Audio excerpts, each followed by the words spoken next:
6:15, and we're going to get started.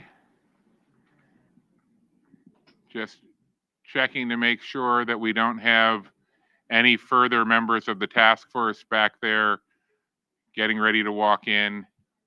Up, and we do.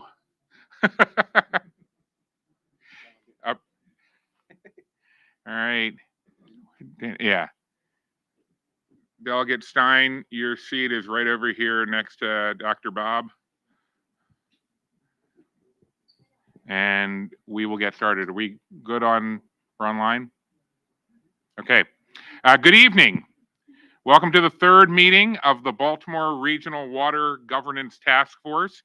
I'm Comptroller Bill Henry, and I have the honor of serving as the chair of the task force. We are also joined tonight by the following elected officials who are not actually members of the task force. We're joined by a delegation from Baltimore County's District 6.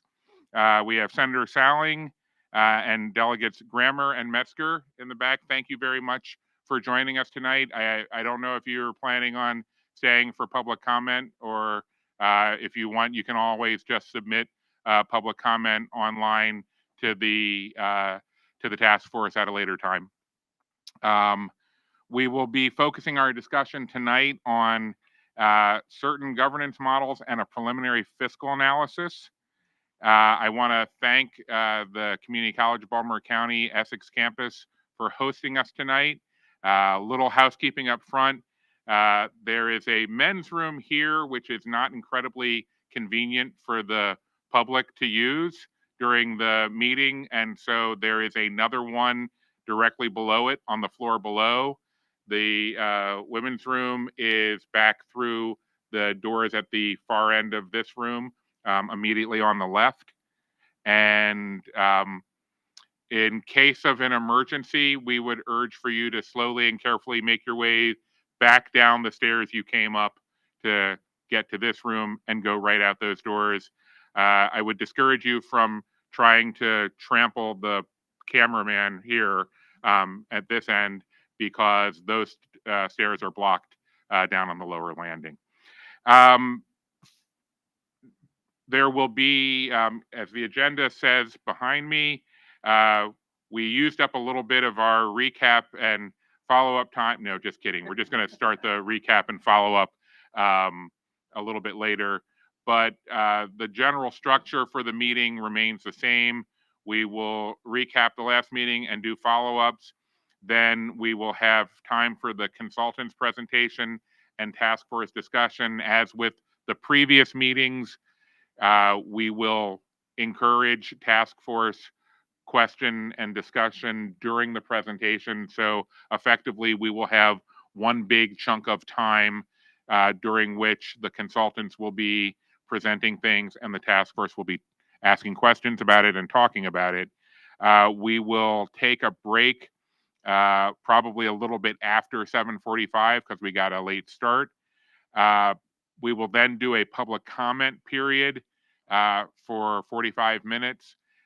The public can sign up for public comment now during the meeting or during the break, anytime right up to the beginning of the public comment period. For the sake of being respectful to everyone's time, individual public comments will have a 2-minute time limit. If you have more that you need to say, we are encouraging people to send questions, comments, and testimony to the committee's email address, which is watergovernance@baltimorecity.gov. If there are questions that you have tonight that we cannot answer immediately and quickly, we will follow up on that question and post the answer on our website. That website is really long, and there is no point in me reading it out loud for you to write it down. So you should just Google Baltimore Regional Water Task Force, and that will show you the websites. The sign-up table is at the back of the room, and during public comments, I will also be reading a letter from United States Senator Ben Cardin, who has sent the task force his comments regarding our work. This meeting is being recorded and live streamed on the Baltimore County Facebook page, and it will be posted on YouTube in the next day or so. You can see behind me the remaining task force meeting schedule. After tonight, we will have the fourth and final in-person meeting on Wednesday, November 1st at Mount Pleasant Church in Baltimore City. And then there will be 2 more meetings that will be virtual. One on Thursday, November 16th, where we will sort of summarize our work and present a draft recommendation for the task force to consider. And then the final meeting will also be virtual on Thursday, January 25th next year. And that is where we will incorporate whatever public comment we received at the 5th meeting or in the interim that people emailed in between November 16th and January 25th. And that is when we will take our final vote on a recommendation. I think that's all I have in terms of housekeeping up front. So now I'll turn it over to the committee staff to proceed with their presentation. These presentations are all posted on our website, both the back copies of the ones that we've already done and the copies of the one for the upcoming meeting are posted on the website a few days in advance. So Brian, take it away. Yeah, thank you, Mr. Chair. My name is Brian Schell. I'm with the consultant team supporting the task force. And I appreciate you reviewing the schedule. To give everyone an idea of the order of this meeting, we're going to spend a little bit of time recapping what was covered in that meeting number 2 that's indicated on the slide that took place 2 weeks ago in Baltimore City. We'll spend some time on some follow-up topics. These are items that have been raised either by task force members or the public. And you heard us, if you attended the last meeting, say that some of those were going to be addressed. Maybe even they originated in meeting 1, and we said, we're not going to address it in meeting 2, because meeting 2 is only about governance models. We're going to save it for meeting 3. Here we are, in meeting 3, and the time is now for some of those. The time is not now for other follow-ups that are more germane to meeting number 4.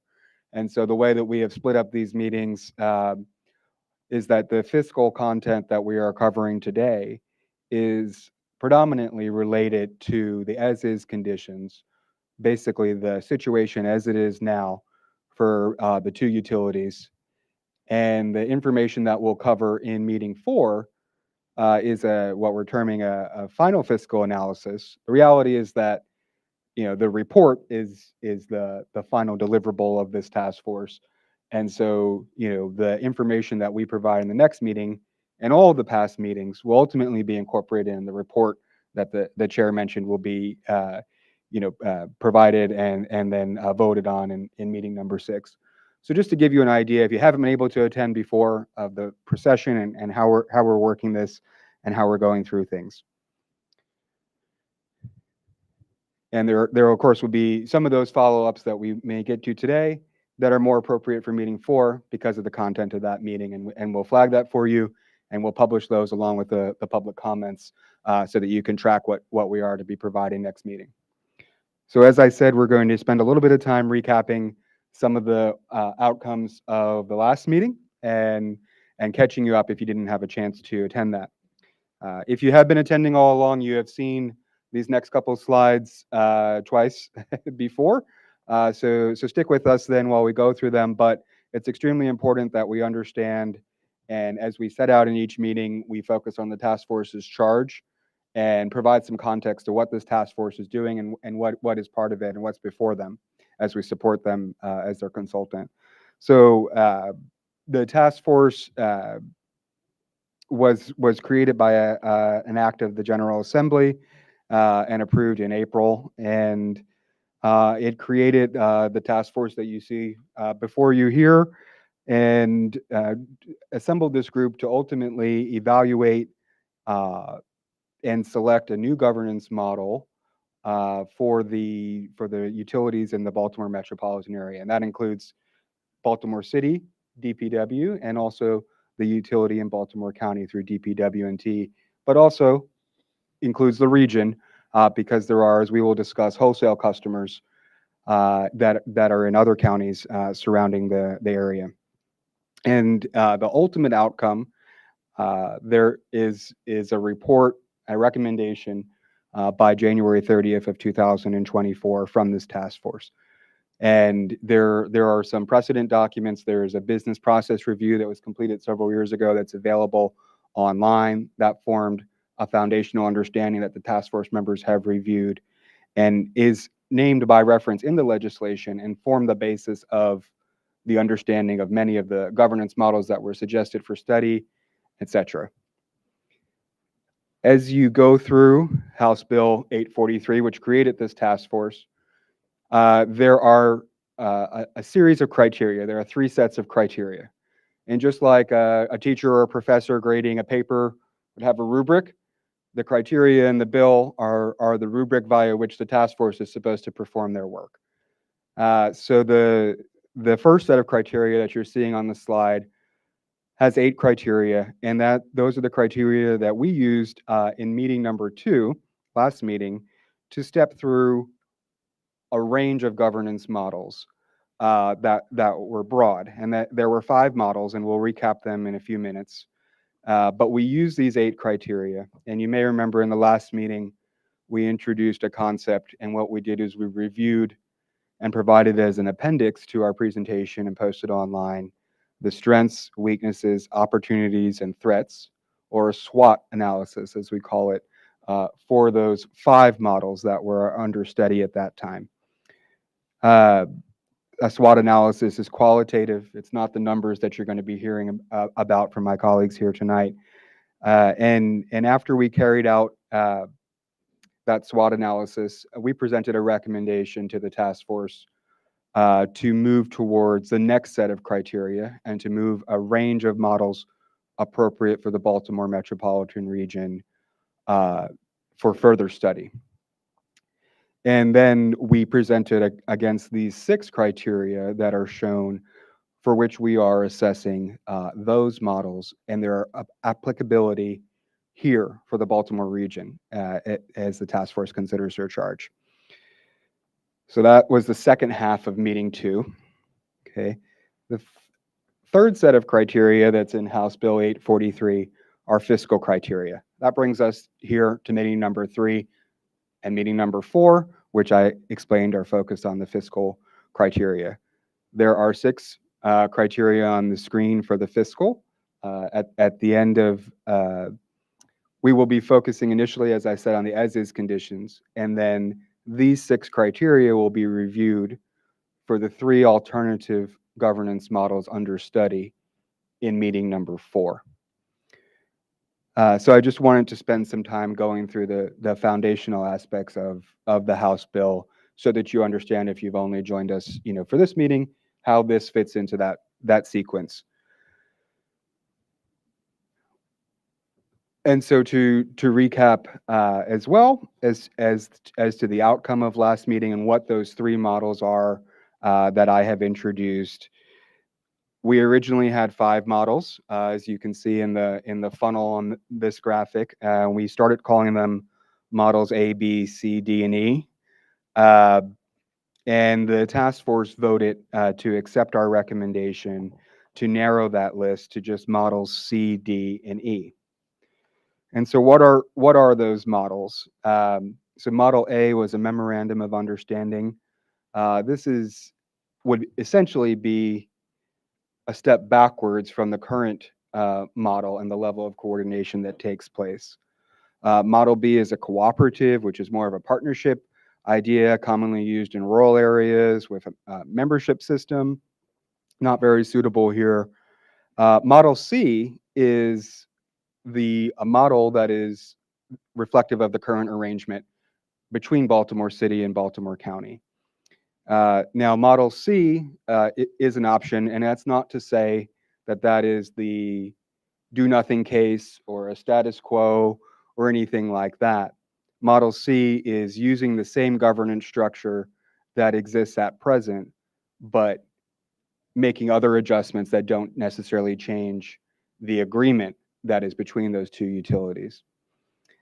Model D would be a wholesale service purchase agreement, and Model E is a special district or authority model. And we are going to speak through those three, models C, D, and E, in a little bit more detail. I'll pass it to Neil to do that. Thank you. Thank you. I do want to spend a little bit of time talking about governance models and maybe shed some light on the fact that there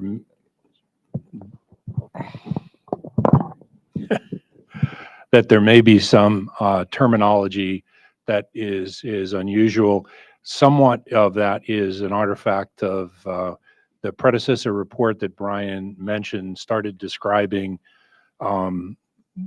governance models more based on the nature of the relationship of two parties. So governance, if you kind of look up a classic definition, is the organization that assures that a group is responsible to its stakeholders. So as we talk about governance through these models, the intermunicipal service agreement is kind of identifying the fact that you have a city with a city DPW and a county with a DPW, and they each have respective roles, and the intermunicipal agreement defines their relationship. So that's kind of we've said this is reflective of kind of what you have now in terms of that. And as we go forward, and if you were to stay with that fundamental model, you would have the city with the assets, making the utility policy and decision-making for those utility assets that are under their jurisdiction. So the big plants, the big mains, in much of the principal part could stay or would stay with the city and the city DPW making the utility policy and decisions, much like it does now. And the rate setting, and we'll talk at length, kind of explaining how rate setting works, would be, again, by each of the respective utilities, just as it's done now.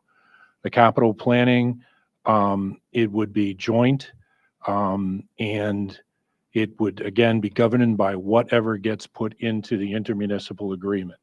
So it is joint now, and it would be joint in the future. Financing, the capital financing for the projects are paid for, based on the cost allocations that are set up in the CAM. So they would continue in that way. The county would pay its share, the city would pay its share for the large assets, and each respective DPW or a county and city would pay for repairs and renewals and things on the smaller assets that are its alone to deal with. And the retirement and pensions would obviously stay separate, similar to where they are now. So that's the fundamental tenets, and many of these kind of criteria that are listed on the slides are the assessment criteria that are identified in the bill. So these I'm sorry, I wish I was shorter. I had no problem. What I'm beginning to tee up is this is really foreshadowing some of the discussions I think we're going to get into much more earnestly in the next session, talking about governance models. So this is the intermunicipal service agreement. Next slide. And the wholesale service agreement would be a change in this, in that the city owning the assets would be the wholesale provider in principal part, and it would set simply wholesale rates for its customers. So as opposed to being the setup where there is cost sharing and discrete rates, the city would set rates for providing water on a wholesale basis to all of its wholesale customers. So that would be the genesis or the basis for switching to a wholesale relationship. I'm sorry, Senator. Senator? Turn it on. Okay. Thank you, Mr. Chair. In reference to Model C, and when I look at Model D, one of the points of contention last meeting was in reference to the retirement piece of it. You had under that line that it would be paid by the respective utility. How does that work if a person has 10 years or 15 years of service and they transition into this new entity? Well, in the Model C, there would be no transition. So in that, they would stay the same.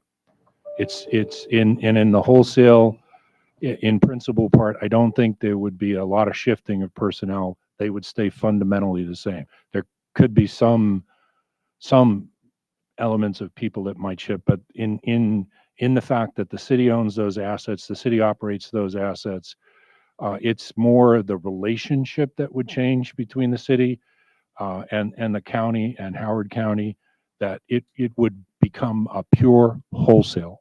So the city would just set up some type of X rate for the wholesale customers, and it would be paid to some extent or to whatever can be worked out on volume or participation. So.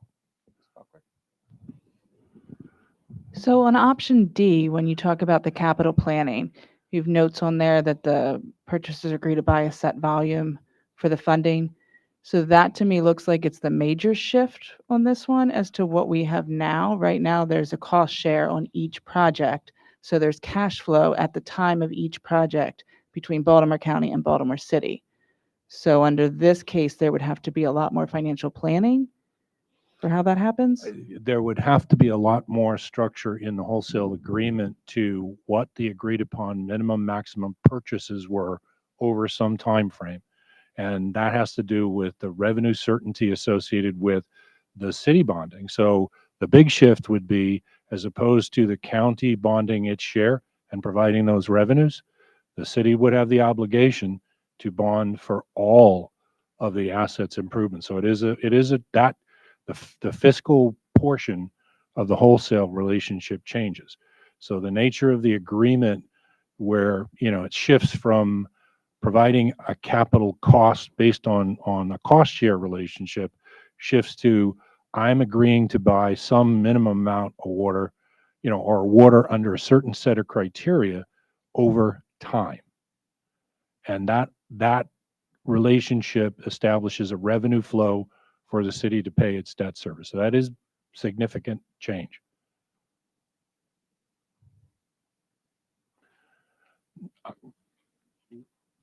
Yeah, and just, no, where are we? Yeah, special district, I'm sorry. In the special district, in this particular case, this is where at least the responsibility for the operation, or kind of the entirety of the policy and the decision making, would be a board for the regional authority. So it would not be a city board or a county board. It would be some representative board that would be the governing body that would have the authority to set the authorities to run the regional authority. And the rate setting in principal part, in the simplest option, would be by the board, set on some predetermined methodology and approved process. So that process would have to be worked out. And the capital planning in this case would be, in essence, a consolidated planning effort, but one done by one entity. So the planning that goes on in the city and the planning that goes on in the county would be done by the regional authority staff and approved by the board. And similarly, if the financing runs the same way, it would be financing by the regional board through the same means, but it would be their revenue bonds. And the retirement and pensions in this one, Senator, this is, I think, the point where they would have to be blended, and we honestly don't have the answer to exactly how or what that impact is. That's being worked on. But this is the fact that the employees, at least at some point in time, would transition from city and county employees to regional authority employees. And, presumption is it's still a state retirement system, but what happens, or what are the specific mechanics we're trying to work on? Senator McRae? prior to making a decision, I just want to confirm, when you say that you're working on this, we would have sufficient information to be able to make a good decision, specifically around this issue. That's our intent. Yes. Okay. Mr. Moran. Yeah, push it again until it's green. There you go. Okay. So you said a state retirement system. Currently, I don't believe Baltimore County or Baltimore City are in the state retirement system. I think they're an individual, they're a county retirement system and a city retirement system. Well, I'm going to say this, we are not, I'm not prepared, because I haven't delved into it at this point, to address those things. We had some indications that I thought we had some indications that the city and county employees were both in a state retirement system. No. They are not. Yeah, Okay. I think there might be a conflation of two different things. But right now, there's a county retirement system and a city retirement system. And just to be very broad-minded about this, it's up to us what we choose to recommend. So we can, if we even get to the point where we're recommending E, we don't need to, or we can hardwire whatever we do or do not want to hardwire into that recommendation. So it's in our capacity to say, if you're in the city plan, you can stay, we recommend that city employees be allowed to stay in the city plan and that county employees be allowed to stay in the county plan or join whatever new plan is created by the authority. Mhm. We can make a recommendation on what the authority plan should be. But yeah, I think we have a lot of flexibility around that. WSP can make a recommendation to us, but we as the task force can take that, or we can look for other ways of addressing that issue. Mr. Davis. I appreciate that. It would be good as we go through to get any examples of what other entities did do. I think one of the things we want to be mindful of is any changes we make could have cascading effects or unintended consequences. And so if we do, allow folks to stay into a certain entity and not fund another, is that going to have any kind of impact on either city finances or the like? So it would just be good to know some context around those as we make those decisions. Yes, and I think that's exactly why I kind of put it in the category of it's being worked on, because we're pulling out pension liabilities and issues and finances and working through some of those issues. So that's our intent. Dr. Mitchell. Yes, thank you. Under the financing section for the special district, understanding, a revenue bond or GO bond financing capacity, all assets that would be bought under this model, that would be Baltimore City and or Baltimore County, would have to transition from ownership of those two entities to the special district to be able to finance a GO or revenue bond off of. Wouldn't that be the case under this scenario? Not necessarily. That's one of the options that we're looking at, is that the revenues from all of those assets would need to be pledged to the authority, but the assets can be retained by the city. Yeah, so what we are looking at is the possibility of using some kind of a facility use agreement or another contractual mechanism so that the city and the county could retain ownership of their assets, and the new authority could potentially be the borrowing agency with the contractual relationship to be able to do that for assets they don't own. And we'll be able to provide an example of where this is done. Yes. Correct. So I guess, and again, this is really, it's still in the realm of foreshadowing and getting people to think about some of these things as we're going to get into it in more detail in the next workshop. But, putting them on a side-by-side basis and trying to keep the messaging as simple as possible.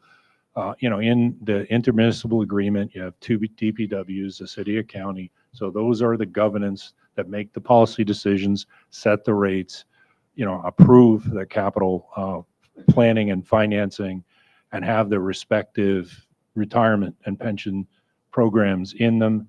In the wholesale agreement, it would shift where, frankly, a more of the policies and decisions related to the running and maintenance of the assets would stay with the city or shift to the city, because the nature of the relationship between the city and county becomes, or counties become, they are purchasers of water as opposed to a participating partner and sharing costs. So different relationship. And in E, it is a governance change. They're having an authority with a representative board start and make all the policies from staffing, hiring, pay, rate setting, capital planning, financing, retirement and pensions. And yes, there is the unknown yet, or unanswered, of what happens specifically. But I think that all of the options are on the table as to how that gets resolved. There's more probably legal issues in determining how you do that than anything else. So this is just kind of a summary to start the dialogue on a lot of these subjects. And I'm going to shift it back to Brian.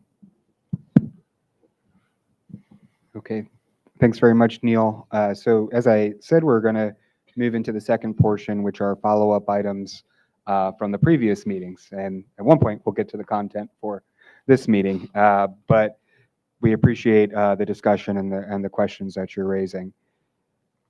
We have a lot of follow-ups, and to make that easier for you to follow along, we have grouped them. So there are broadly, the follow-ups belong to 9 different groups, and you can see them here on the slide, and we'll step through them. You may notice, that in many cases we will present what the follow-up questions are, which were previously put on the website as part of the public comments. On the first slide, when we get to a given section, and you see the icon has changed to a new section, we will try to present them first for the most part. In some cases, the way that we may have follow-ups that, one follow-up is asking for A and B, another follow-up is asked for B in a different sort of kind of phrasing. And so the information that's responsive to that follow-up, the answer, is not necessarily, here's a question, here's an answer, here's a question, here's an answer. These will vary. For governance, we have 1 slide. For rate setting, we have 12 slides. So, as we step through these, again, we're trying to make sure that the content of this meeting is going forward more focused on the fiscal topics, so that we get through what we need to get through. So that being said, to move into the governance follow-ups, I'll be addressing these. One of the questions that we received was, the task force was desirous of information on the utilities studied, including a charter table showing what model those utilities follow. And if you attended the last meeting, you saw us on one of the slides, we had a map of the country, and we had 30 different dots for utilities that we have studied, and a few internationally. We have taken what will ultimately be in the report, some information we have synthesized about those utilities. Obviously, we're still on sort of a data gathering stage. Throughout all of this, again, we're previewing with you what we will get to for the report. So that means that in some cases we are discovering, and adjusting things as we go along. An example of that is, in the last meeting we had the Philadelphia Water Department as a special authority. As we dug into it deeper, we realized that was not an accurate assessment. We've adjusted the slides that are on the website from the last meeting. The good news is there's now a table on both the Baltimore City and Baltimore County Task Force websites that's 14 pages long that goes through all of those utilities in more detail. And it talks about what their governance model is, how do they set rates, what services do they provide? Is that only a wastewater utility? Do they do drinking water? Do they provide stormwater? We talk about stormwater. That's the second question here. Additional information on stormwater management for those utilities we're studying. Okay, stormwater has been talked about. The task force took a vote and said we would like to have some more information about how utilities handle stormwater. The rightmost column in that table that we posted online addresses, what services they provide. One theme you will see is that in a lot of cases, we may have a city department or a county department. We might call it a Department of Public Works in a lot of places. That's pretty common, right? In Baltimore City, for instance, Baltimore City DPW, I know personally, is responsible as well for solid waste collection. That does not mean that the water and wastewater utility in Baltimore City is a solid waste utility as well, because they are housed within the same department. In other instances, a water and wastewater utility may provide stormwater services.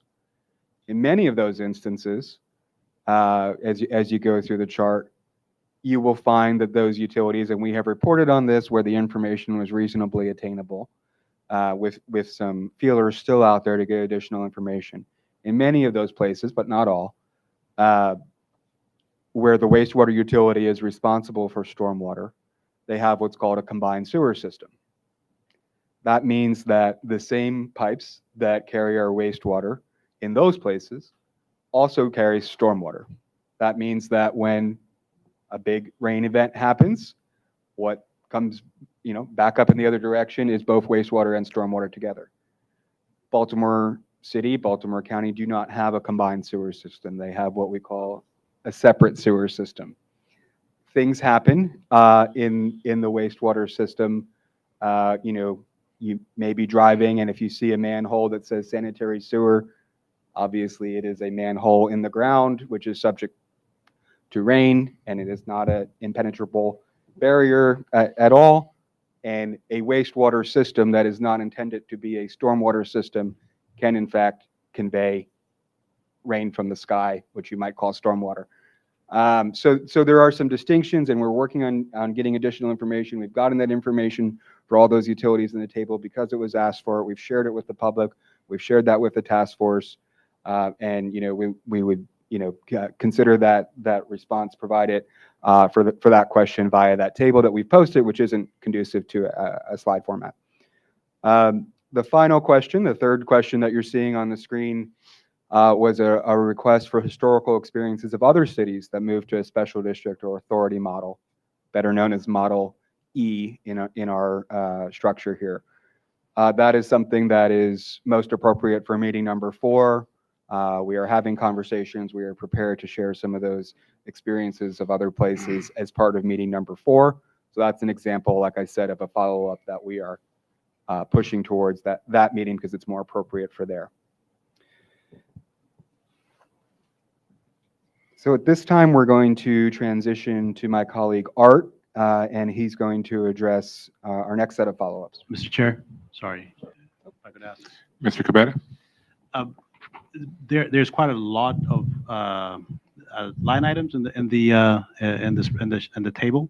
Mm-hmm. So I just wanted to make sure that the next step, I think you mentioned doing a deeper dive. Is there an attempt to look at identify maybe a short list of utilities that you may want to have conversations with to get more information, or is it just going to remain a desktop analysis at this stage? We are working on a number of conversations with other utilities, and I've had some of those already, in kind of an interview type style from knowledge of our other work and experience working with them.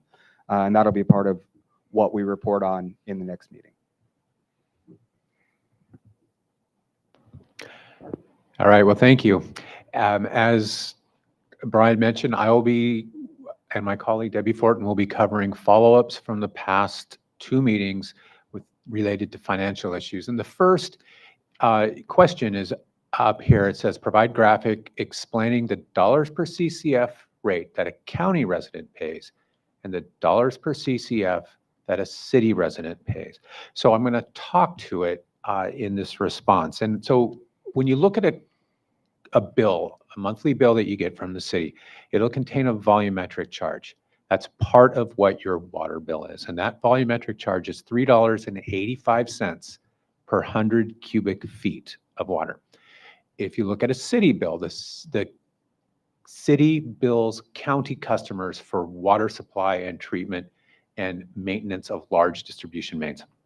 If you look at that bill that county customers get from the city, there's also a volumetric charge. That charge is $2.45 per 100 cubic feet. So those charges are different.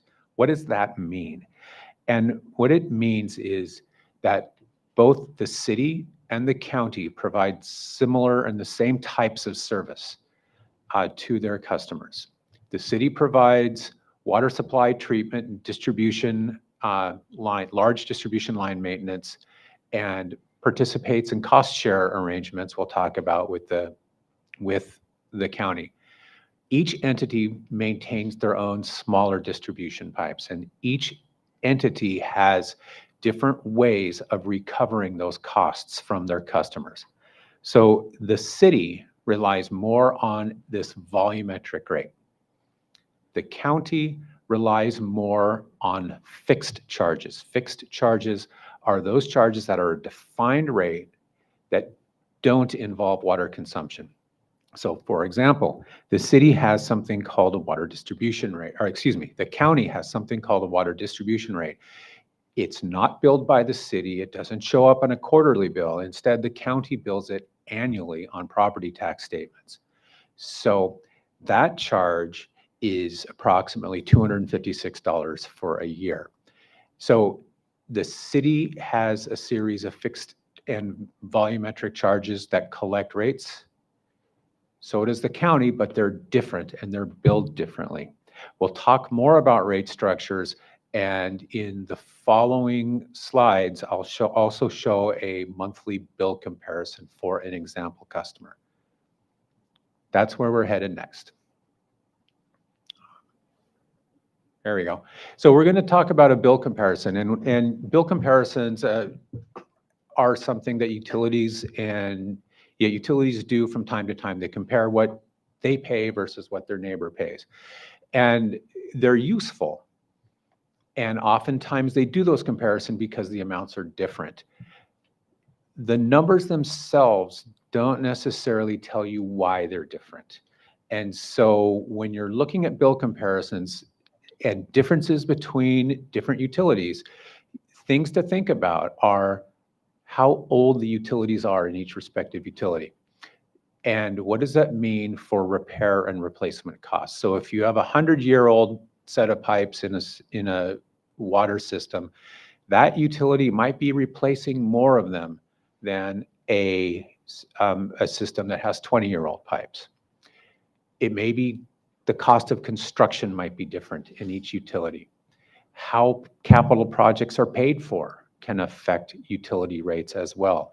And so can the amount of water that's used. So there's a lot of different factors that fold into the difference between water and sewer rates in different towns. But here is an example, city and county water and sewer bill shown as dollars per month. On the left is the city, on the right is the county. Blue is water, green is sewer. This is based on water use of 8 CCF per month. And because the county also has some charges that are based on the width of or the front footage of your house, 100 feet of front footage. So 8 CCF per month is higher than in the city. The current median consumption is 5 CCF. So this is a little more water use than the median connection in the city. It's lower water use than what the county uses on its website for bill comparisons. But at this level, you look at the blue, the city and the county water bills are comparable. They're of comparable magnitude. The green part, the city sewer bills are higher than the county's. The city also charges an account management fee it's just under $5 a month, and that covers expenses such as billing and meter reading and some customer service expenses. The county rolls them into its other charges. So I'm going to show you some numbers, and my intent is not to go through all the numbers here, but this is the data that shows up in the graph you just saw. And so this is the city bill example, and if you look at the rows are the various names of the charges that are on a city customer's utility bill. The city sends out a bill every month, so we have on the right a monthly total. You can see that some of the charges, the account management fee, the water infrastructure charge, the wastewater infrastructure charge, those are fixed. Those do not depend on meter size. And this is shown for an example single-family residential customer. This is what it looks like if you're the county. It's a, oh, I can, sure. Yeah.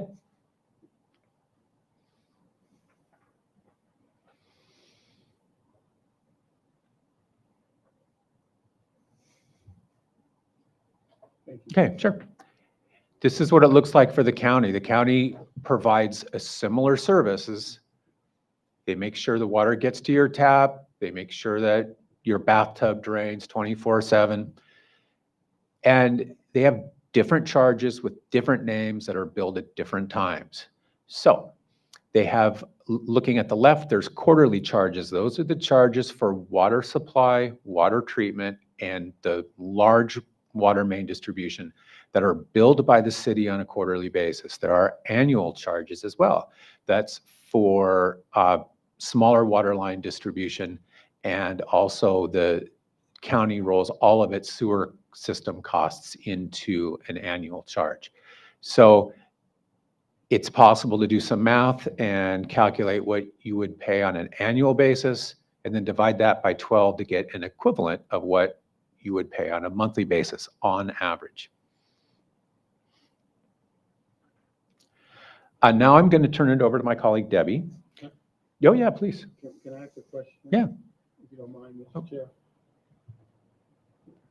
Dr. Mitchell. Thank you. Just so I can make sure I understand the numbers. So these are city bills monthly versus county monthly bills.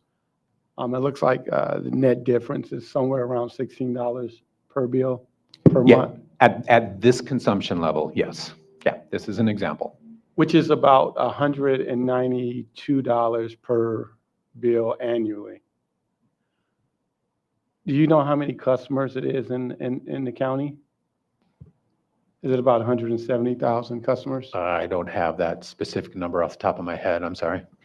My recollection was that it was in excess of 200, but I might be misremembering. And So I'm looking over at the, pardon?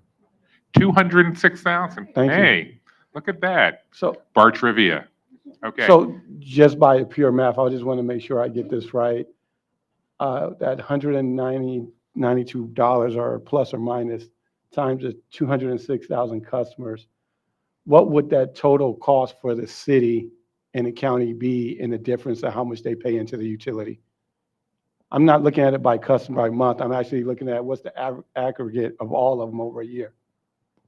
What I can show you later when we talk about the as-is condition, we pulled some total revenue numbers out of the city and the county's financial statements. Okay. So that'll show you like the total size, total revenues for the water and sewer utilities for the city and county. So Okay. you may find your answer But there. just for those of you who are following Dr. Mitchell's math along at home, but don't have a calculator, it works out to a little over $40 million. Correct.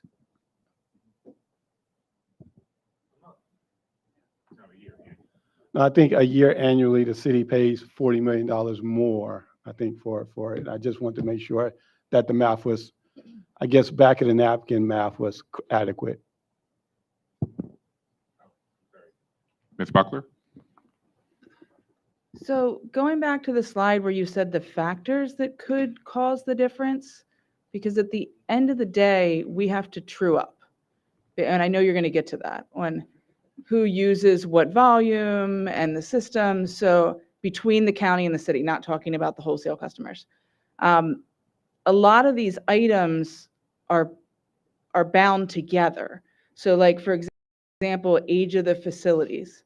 If the pipe goes from the city and comes into the county and needs replacement, the county pays a share of that based on the volume of that service that then flows out to the county. So the age of the infrastructure, I would think, balances out between the jurisdictions. It's not a different number between the jurisdictions because the county's paying a percentage of that. But for city residents and city customers, DPW pays that cost and also passes it on to city residents. So I'm not sure that's the distinction that I think there's a lot of expectation that this question is more complex than Art's first slide. So I'm going to allow the task force members to keep asking questions, but I do want you to ask your questions mindful of the fact that we might be better off getting through what they think they've come up with and then barrage of questions about whether that actually addresses our questions about this topic. So, Ms. Powell? I kind of looked forward and didn't see the answer, so I just want clarification. You said that the city is billing the county customers, and I think I know the answer to this, but I just want to be clear. Are the county customers considered retail customers of the city? No, Okay. no. The city and the county have a contract that says the city will provide billing services for Thank you. all of the customers. So both the city and the county are doing their own cost of service Correct. to come up with what you're going to go into as the rate structure. So those factors are taken into account in the cost of service studies done by each of the jurisdictions. Each jurisdiction does their respective rate setting. Okay. Correct. Yeah. Thank you. So And just to yeah. put that in, like, making sure that we're all hearing the same thing. When the city sends a county customer a bill, they are doing that on behalf of Baltimore County, which has determined what those costs would be on that bill using their own determination on their expenses. I'm seeing everyone nod their simplify head it, except Ms. Buckler, which is why I'm still looking at her. So we do a cost of service study. We have an outside consultant that looks at what is the cost on the county side with the whole true-up process, which is why I was trying to ask the question. A lot of these things that are mentioned as being different parameters that may cause differences between the two, I'm not clear in the case between Baltimore City and Baltimore County why they would cause a difference, because they're part of the true-up process. for some of your assets, but not for water pipes that are smaller than 12 inches, and not for any of the sewer collection that is not a joint use facility. Those are done independently. So the city and the city provides services for both city and county customers. Water supply, water treatment, maintenance of large distribution mains, and sewer treatment. But each agency provides other services on their own. And that can be where those factors of age and construction cost would come in, because the services for the remainder of the distribution system maintenance are handled separately. The capital planning is handled separately for those small pipes. And the rate setting is done independently. Those costs never hit the cost allocation model.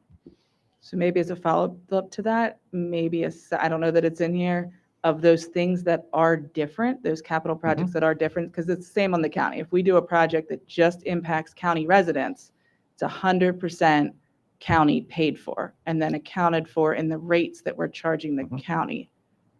So I guess seeing, and maybe that's in here, how many projects are only county and how many projects are only city funded? So we don't have that level of quantitativeness. We have some descriptions that show the process, but we have not done this is what you just said, the listing of capital projects and how that all works. Ms. Powell? I was going to suggest in kind of a similar vein, but a little different, that it would be helpful for the task force to understand what factors or what costs are recovered through the true-up, because the city is providing the water supply, the treatment, and maintenance of large infrastructure, transmission infrastructure. So that's what the true-up is recovering costs from the county for. And I think it's probably be helpful to lay that true-up process out. And I know that may be in another meeting, but okay. We have some more information for you on that subject.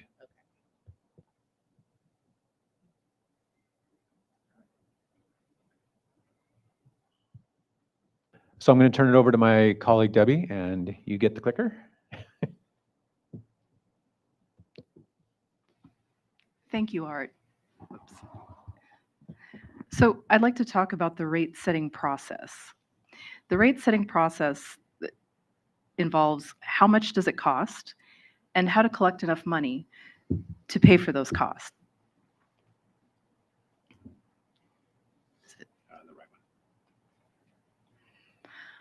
So both the county and the city set rates to recover their costs, to provide services, and to meet their financial performance criteria. Both the city and the county publish their rate schedules. You can find them online. And both the city and the county annually perform analyses to project rates to the outlying years. Now, the city has their rates adopted through fiscal year 2025, and the county has adopted rates through fiscal year 2024. So here, I'd like to talk about costs, and this is on the water side. So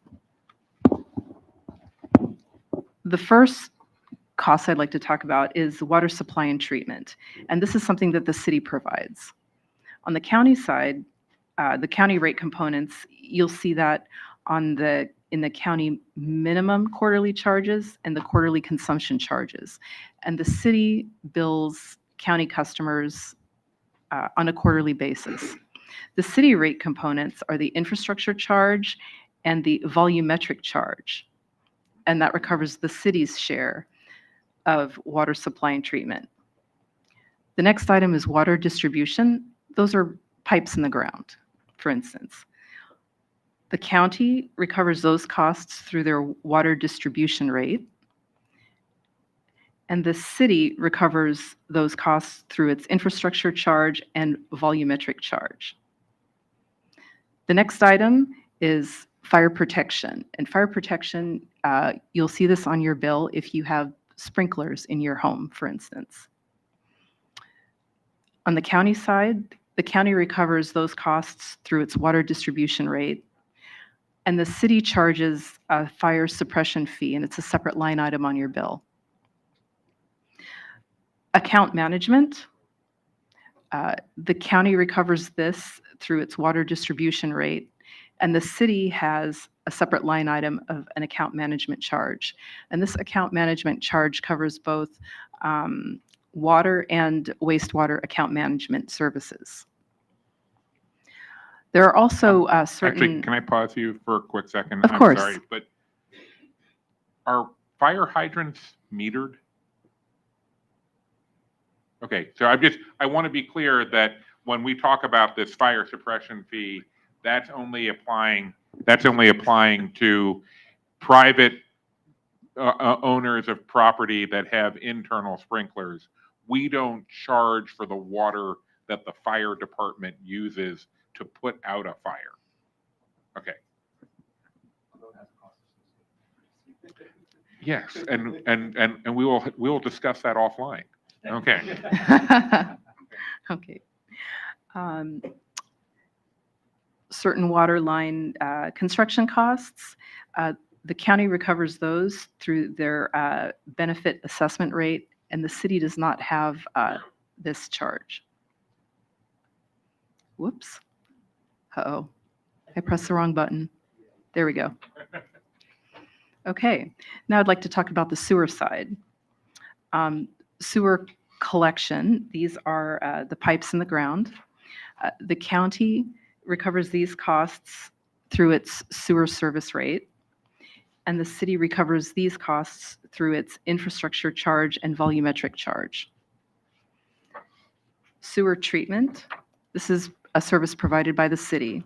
The county the county recovers those charges through its sewer service rate, and the city recovers those costs through its infrastructure charge and volumetric charge.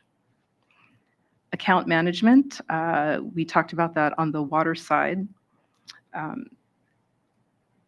This is included on the county side, it's in the sewer service rate. And again, the city has a separate line item for account management. And then talking about certain sewer line construction costs, those costs are recovered through the county's benefit assessment rate. So this is a flow chart of what I just talked about, but in picture form. And I'd like to bring your attention to the box on the far left side. It's called the CAM. This is the cost allocation model. So there is a water CAM and a sewer CAM. So we're going to talk about the water CAM and how it's used to distribute costs to the city, the county, and the wholesale customers. So so each of these are in separate buckets, and so I'd like to go through each bucket in detail. So the first bucket is the city. So the city provides water supply and treatment, and those costs go into the CAM, and the outputs of the CAM are the city's share of supply and treatment costs, and also the county and wholesale customers have their share. So talking about the city's share of those costs are combined with the city's water system costs, and then the city develops a rate proposal, and that rate proposal becomes the infrastructure charge, the volumetric charge, account management charge, and the fire suppression fee. Moving along to the county. The county also gets its share of water supply and treatment costs. And what it does with that is it develops a rate proposal and sends that to the city. The City Board of Estimates adopts the rate proposal, and as was discussed earlier, the city bills county customers the minimum quarterly charge and the quarterly consumption charges, and of course on a quarterly basis. Now the county has other costs that it has to pay for, and those other costs are the county develops its rate proposal, and from that you get the water distribution rate, the plumbing fixture rate, and the water benefit assessment rate. And these three charges show up on your property tax bills.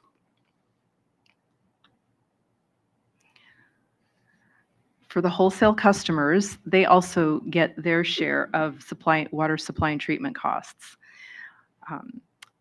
Those costs are combined with their other water system costs, distribution, which are the pipes in the ground, and each wholesale customer develops their own rates that they charge their own customers. So I'd like to bring us back to the big picture. That is how everything is accounted for on the water side. On the sewer side's a lot more simple. There is a sewer CAM. It does the same thing as the water CAM, but for sewer costs. So on the city side, the city's sewer treatment costs, because the city provides treatment for both the city and the county. Those costs are put into the CAM, and the outputs are the city's share of treatment costs and the county's share.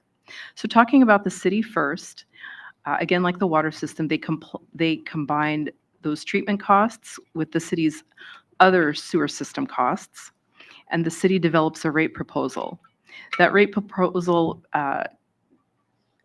comes up with the infrastructure charge, a volumetric charge, and again, that account management charge. On the other side of the CAM is the county's share of treatment costs. Now, the county's share of treatment costs also includes the treatment costs for the wholesale partners. The wholesale partners provide their flow data to the county, and the county adds that in as well. So from those treatment costs, the county adds in their other sewer system costs and develops a rate proposal. And from that rate proposal is the sewer service rate and the sewer benefit assessment rate. And that is the rate-making process. Thanks, Debbie. So I'm going to take over now and review what the numbers look like and what components are on the water and sewer bills. So this is the water and sewer rate structure from the city. And the amount fiscal year 2024, this is what's applicable to a typical residential customer. So if you're a big commercial customer with a large meter, you pay the same types of costs, but some of the fixed charges may be different. So there's an account management fee, $4.59 per account, and you can see they're all billed monthly. There's a water infrastructure charge. Looking down, there's a sewer infrastructure charge. Those are fixed charges for most residential customers. You can see the amount there. You can see the water variable charge, sewer volumetric rate, and the fire suppression fee, which is applicable if you have a private fire or if you have a fire sprinkler in your house. The county side, again, it's more complicated. Mr. Chair. Senator McRae? So I'm taking all this in, and I have a number of thoughts. The first one is in reference to the fire suppression fee. That's something that was figured out in the last decade, or how long for the city?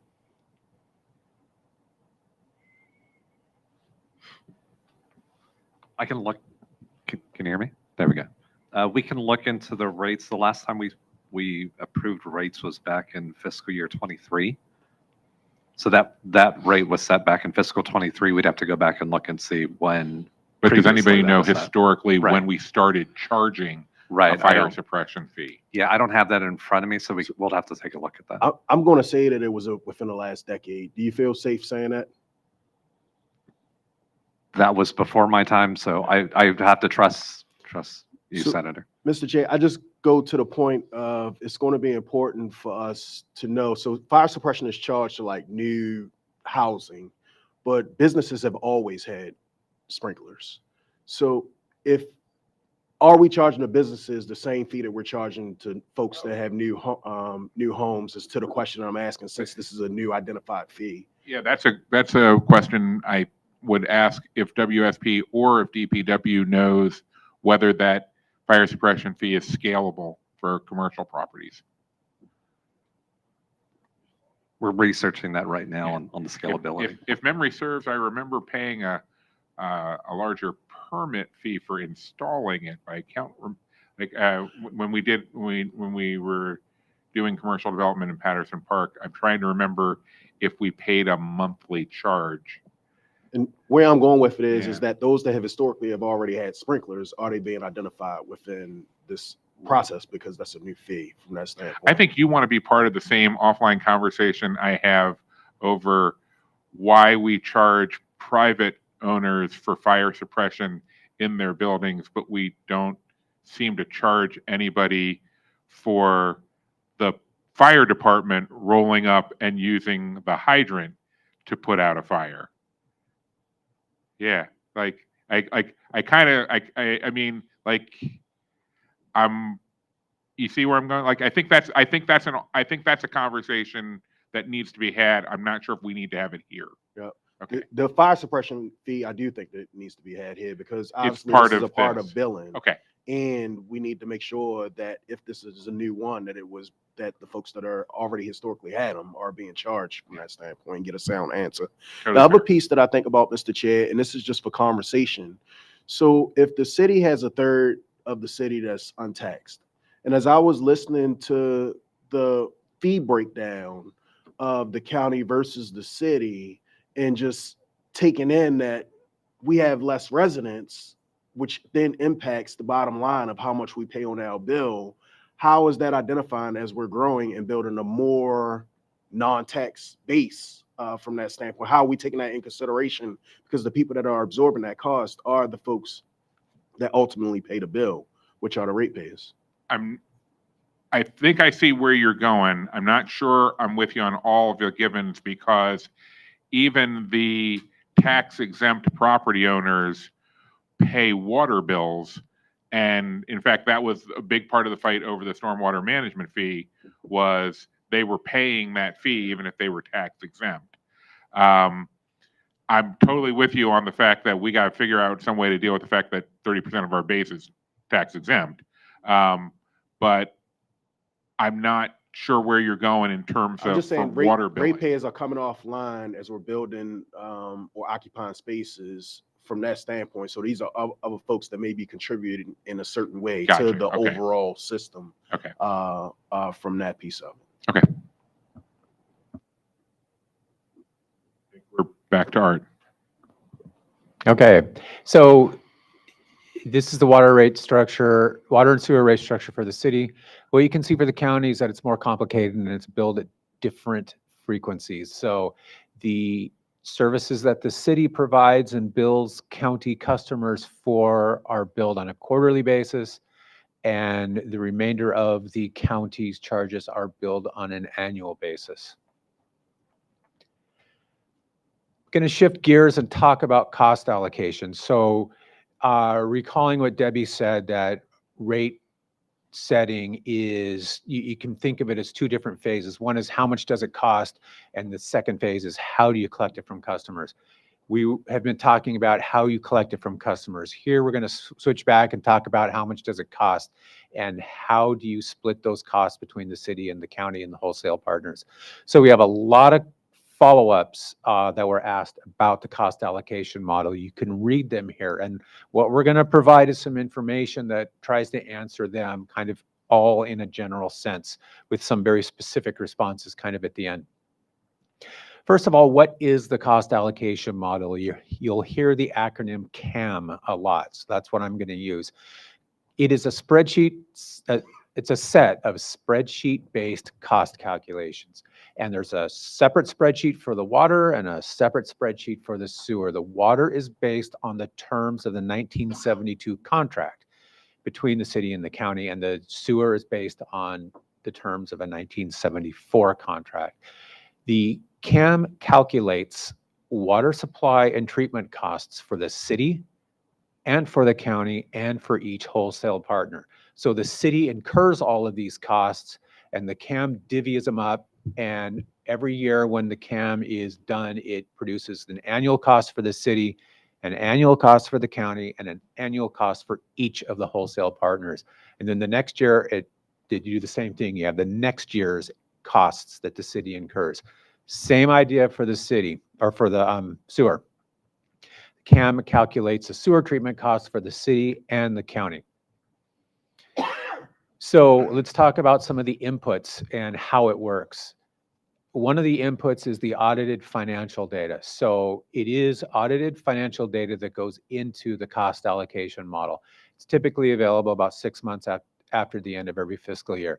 It uses industry standard cost allocation methodologies, and they're established by the contracts.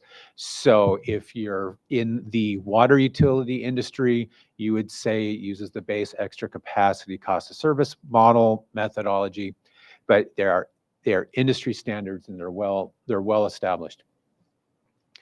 The CAM relies on usage data from the Water Analyzer Office. That's a joint city-county office.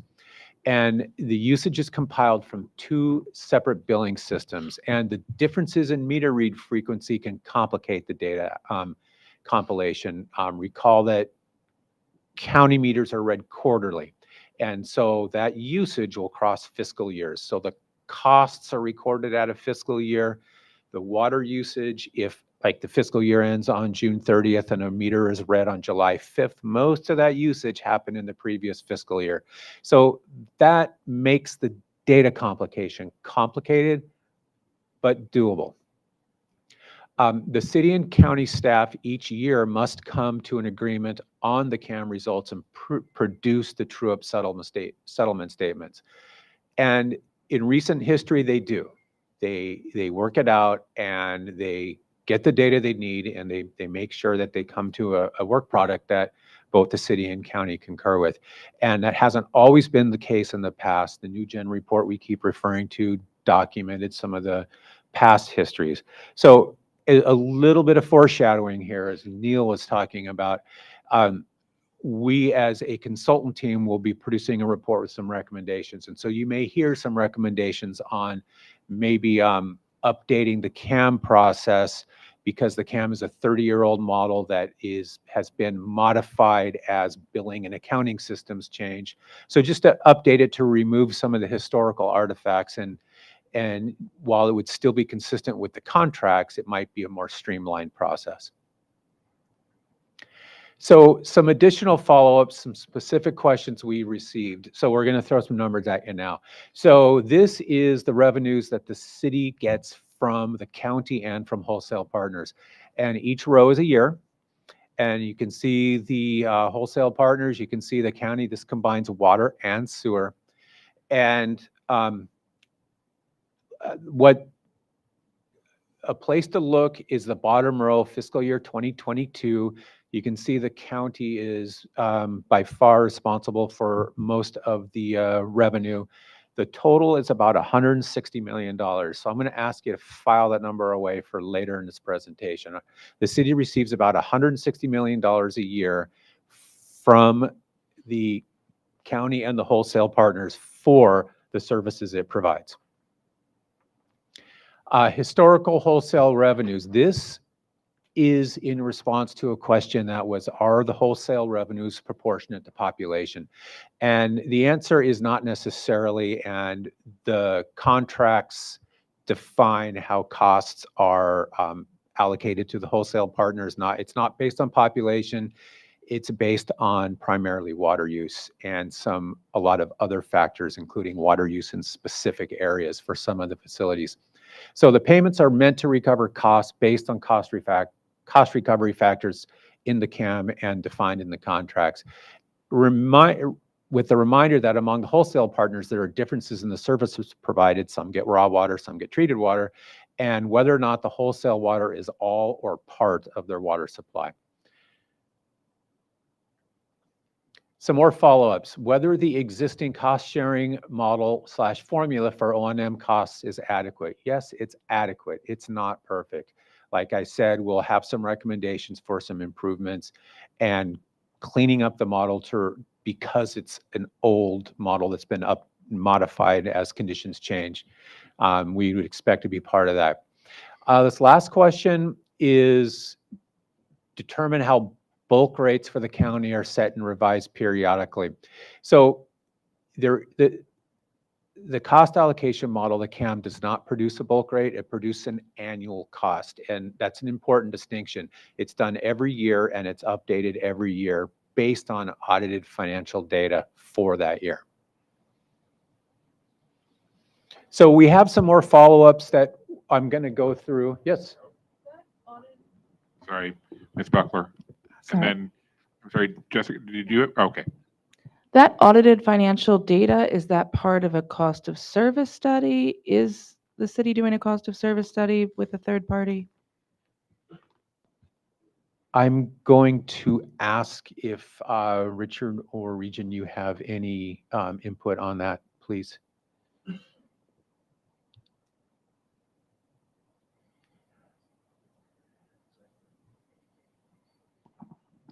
That's the information we use from our independent financial advisors who have TELUS, so they're providing that data for us.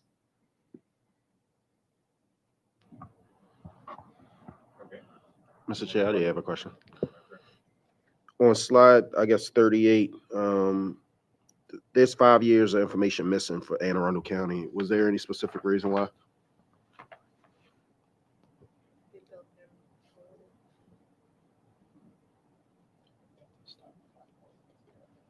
I'm going to have to go back and look that up. It's a possibility they didn't use water at that time, but I'm going to go back and look and check the individual. We have the cams from the previous years. and we If haven't- somebody has the Yeah. answer for that. No.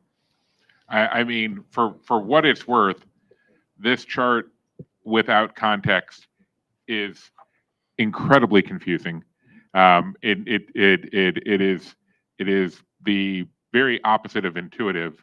The numbers go up and down with with dramatic swings.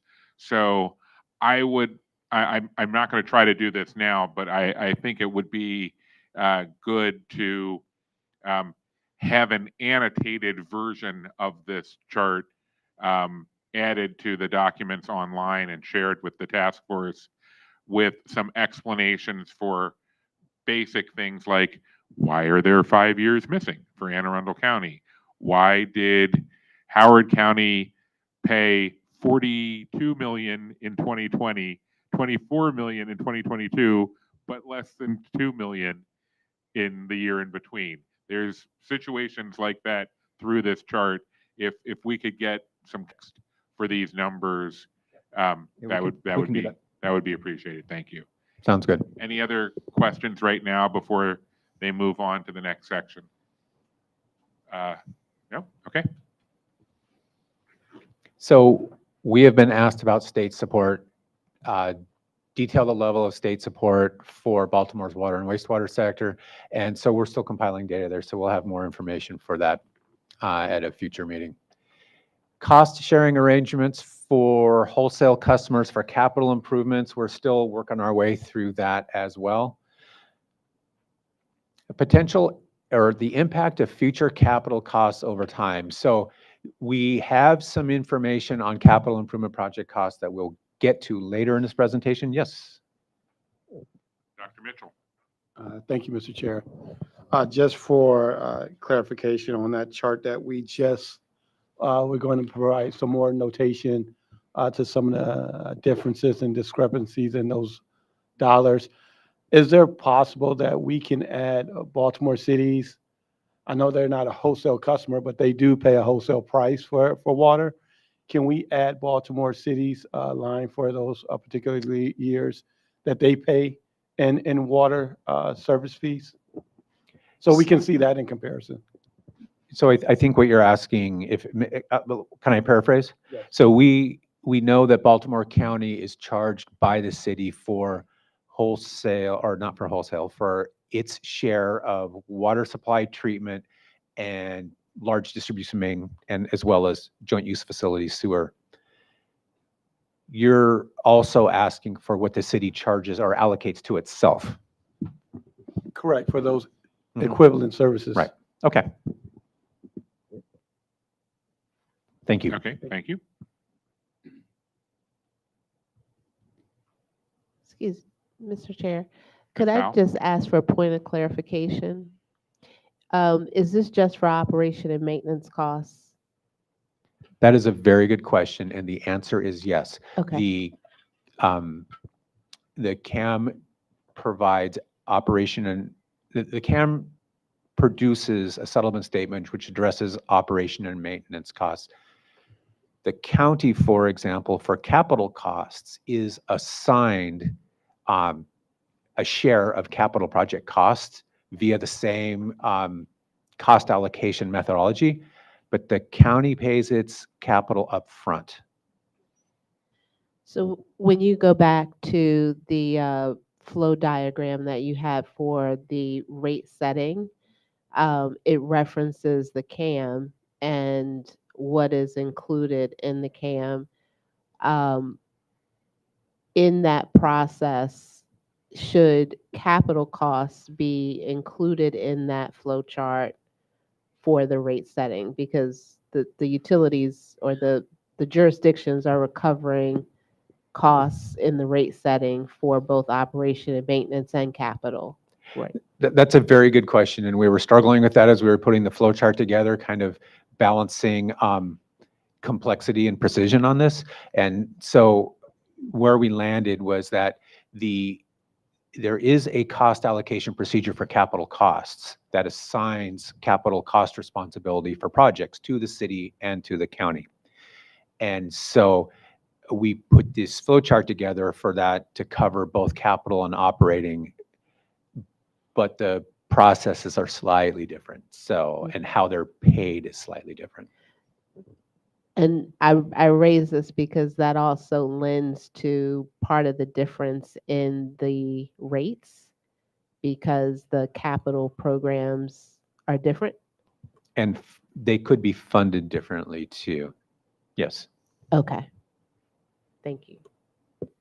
While I have you, do you know, sorry, you mentioned that Baltimore City and Baltimore County, they're recovering, one is recovering more from volumetric rates, one is recovering more from fixed fees. Do you know offhand, or maybe this is for follow-up, what percentage of fixed fee are the county and the city? What percentage of the bill to customers is fixed fee versus volumetric? So I don't have that, and it can certainly be a follow-up, but I Sure. want to restate the question if I can. What I believe, get is what percent of the revenues in total system-wide are from fixed fees versus volumetric charges? Because on an individual customer basis, it's going to vary for individual customers depending on how much water they use. Is that what you're asking? Or meter size, exact, very good point. Right. Yeah. So yes. Okay. So what we can follow up with is, for the city that collects, let's say it collects 200, how much it collects for water revenues from its customers. How much of that is from fixed charges, and how much of that is from volumetric rates? Is that what you're asking? Yes, overall revenue is helpful, Yeah. but when thinking down the road, when making a recommendation, if this moves in the direction of a governance structure that creates an authority, the mechanism by which they're recovering costs are different. And I think it will be helpful to know what the impact on the ratepayers will be from it will, a fixed fee versus volumetric basis. So really what I'm asking is if you could share with us what percentage of a customer's bill for the county, on average, it could be, is, or for the comparison that you showed us, is fixed fee versus volumetric. Okay. Yeah. Yeah, thank you. Actually, I'm going to dovetail on that real quick before we go to Senator McRae and say, when WSP is bringing us recommendations, if there are recommendations around an authority, when it came to rate setting, would there be an expectation that we would continue to maintain different rates and worry about different cost allocations? Or because I thought one of the advantages of a regional water authority is that it is just one entity spanning an area, worrying about an entire system. And so it would just set a rate for all of its customers that was whatever was necessary to address all of its costs. And so one of the advantages, as I understood it, was we could put behind us a lot of the complications of the current, the county has this and has to do this, and figure out which part of this is their cost and which part of this is the city's cost, and that it was, you know, I thought that was the point. Is that not the case or the expectation? Oh, they're giving it to Neil. Yeah. Okay.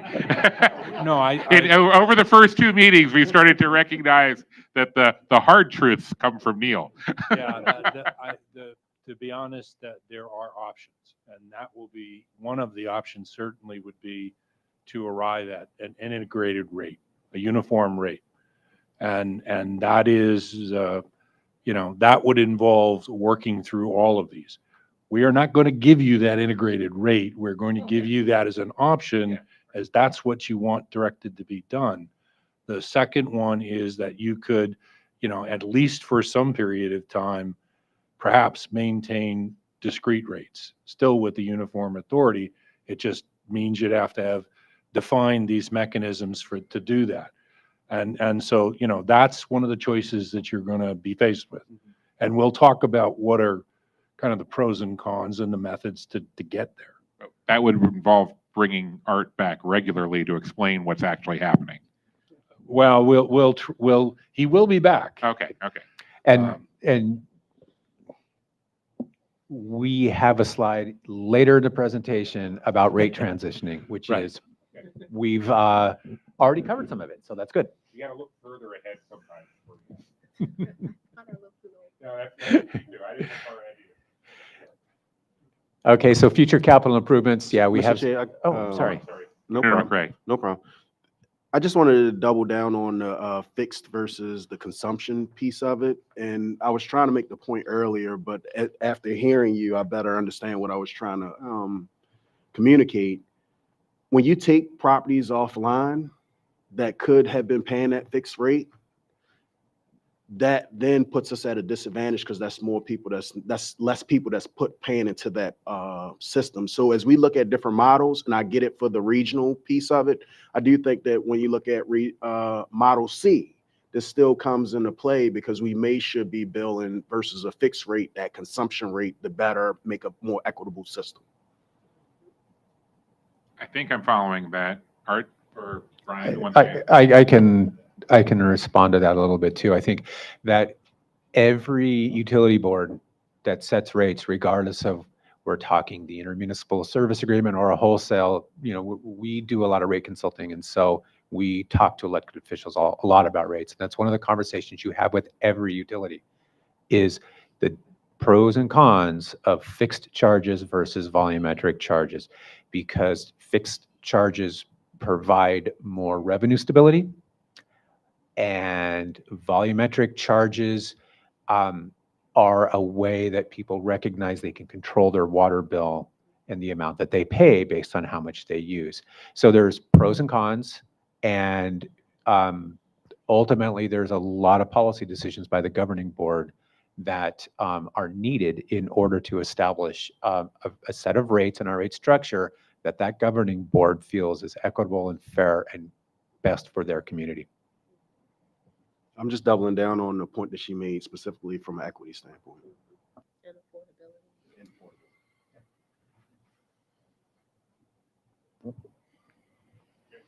All right, so yeah, we have some more capital costs to show later, but the impact of future capital costs we're gonna talk more about in the next task force meeting.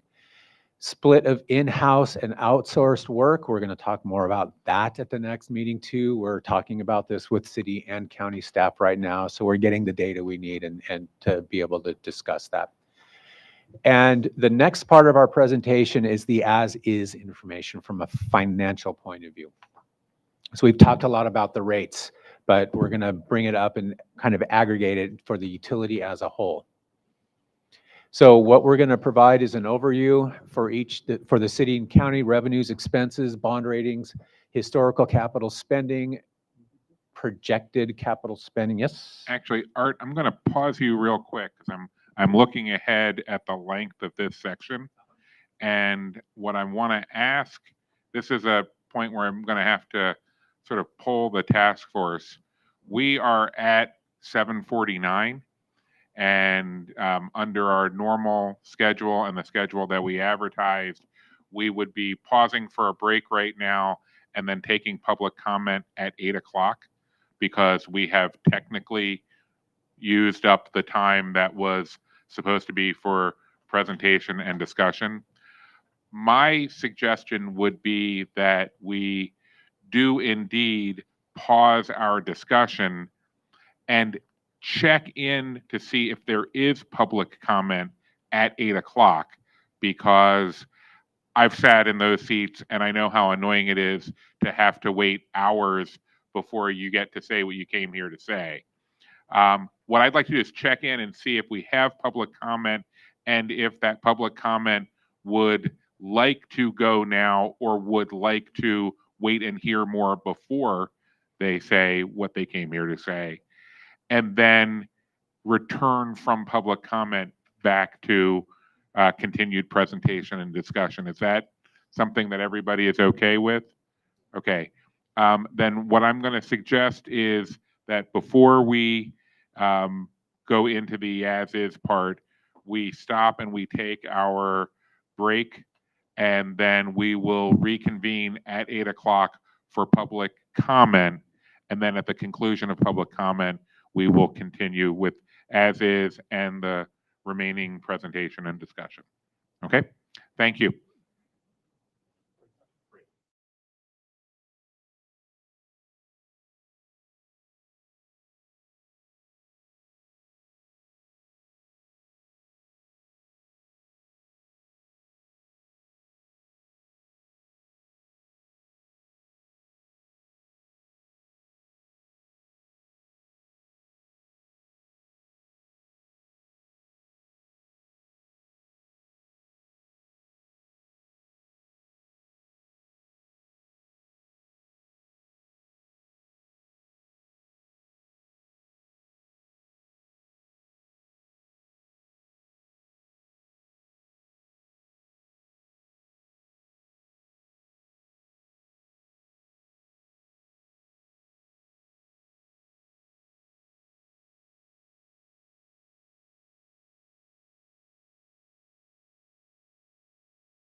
I need to pull up the sign-in sheet.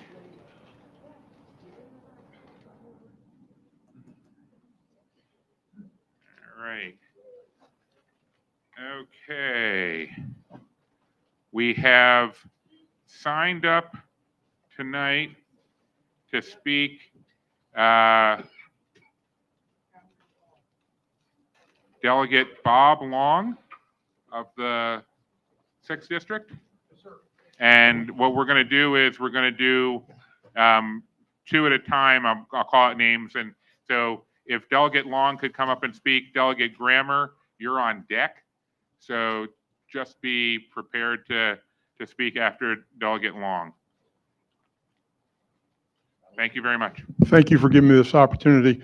The thing that brings me out here tonight is because of what's happened at Back River Wastewater Treatment Plant and the Tapsco River Wastewater Treatment Plant. We had a lot of problems back a couple of years ago. There were basically putting untreated sewage in the Back River. I represent that district. One of the things that we found out through MDE, they actually did a survey, and so did the Maryland Department of Environment and Maryland Environmental Services did a survey and did a study. And the mismanagement of the two treatment plants was one of the big obstacles, and that's one of the reasons they were out of compliance with their water discharge permit. Since then, they have been in compliance for the most part, but what I am concerned about is them staying in compliance. And I would highly suggest this board to take a look at the reports from MDE and from MES to find out the findings so we don't repeat history again. We went through a summer that people couldn't even use the water. That's how bad it was. And, you know, we want to make sure that we keep our waterways clean. And I'm sure everyone here has the same feelings. And we'd like to have that looked at closely so we don't repeat that. Also, my other concerns are the cost of water. From what I'm hearing tonight, the possibility of the Baltimore County residents paying more water fees, it's kind of scary, I'll be honest with you, because most residents that I represent are living from paycheck to paycheck.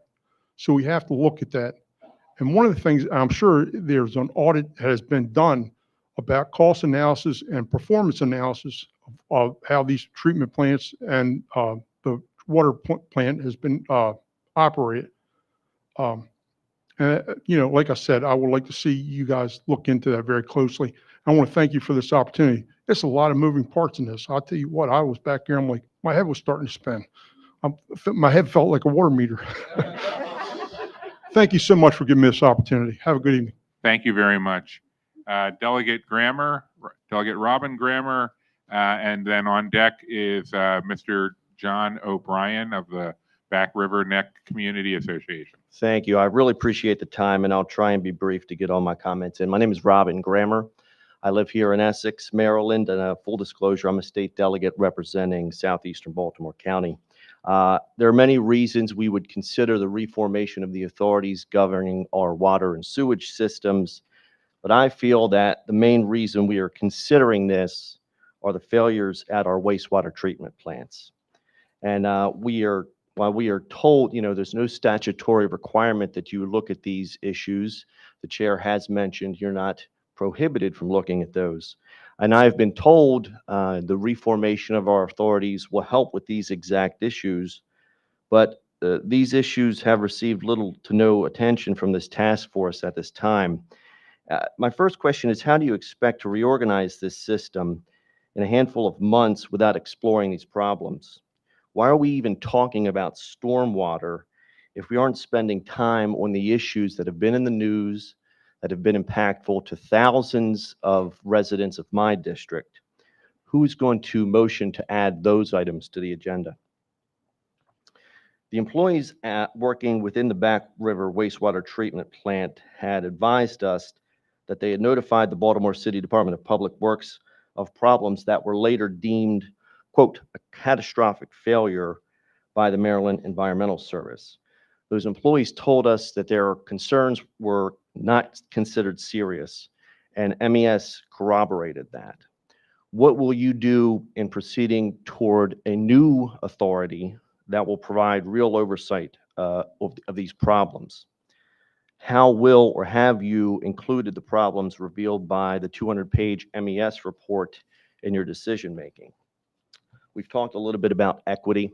I haven't seen one member of an impacted community, and when I say impacted, I mean in regards to clean water, in regards to concern over property rights or environmental issues. I haven't seen one member of an impacted community made part of the task force. How are you going to ensure there's community engagement as we put in place this solution, which will likely be permanent or in place for decades? I don't see how much time I have, so I'm going to keep going. I was being kind and respectful Okay. to a delegate, but you're over your 2 minutes. Okay, I appreciate the time. Thanks. Have a good one. Thank you. He could have my 2 minutes. I'll pass. John O'Brien. You could have my 2 minutes. I'm good with Mr. O'Brien yielding his 2 minutes to Okay. you. Thank you. Okay. I'll take one. Two big questions. The rates paid by those served by the, a regional water authority that we could compare, for example, the Washington Suburban Sanitary Commission, are significantly higher than what we currently pay. I know you're going through a lot of the math and how you formulate that, but I think it'd be valuable if we could, as Baltimore residents, look and say, what are we going to be paying here as these, if one or several of these solutions move forward?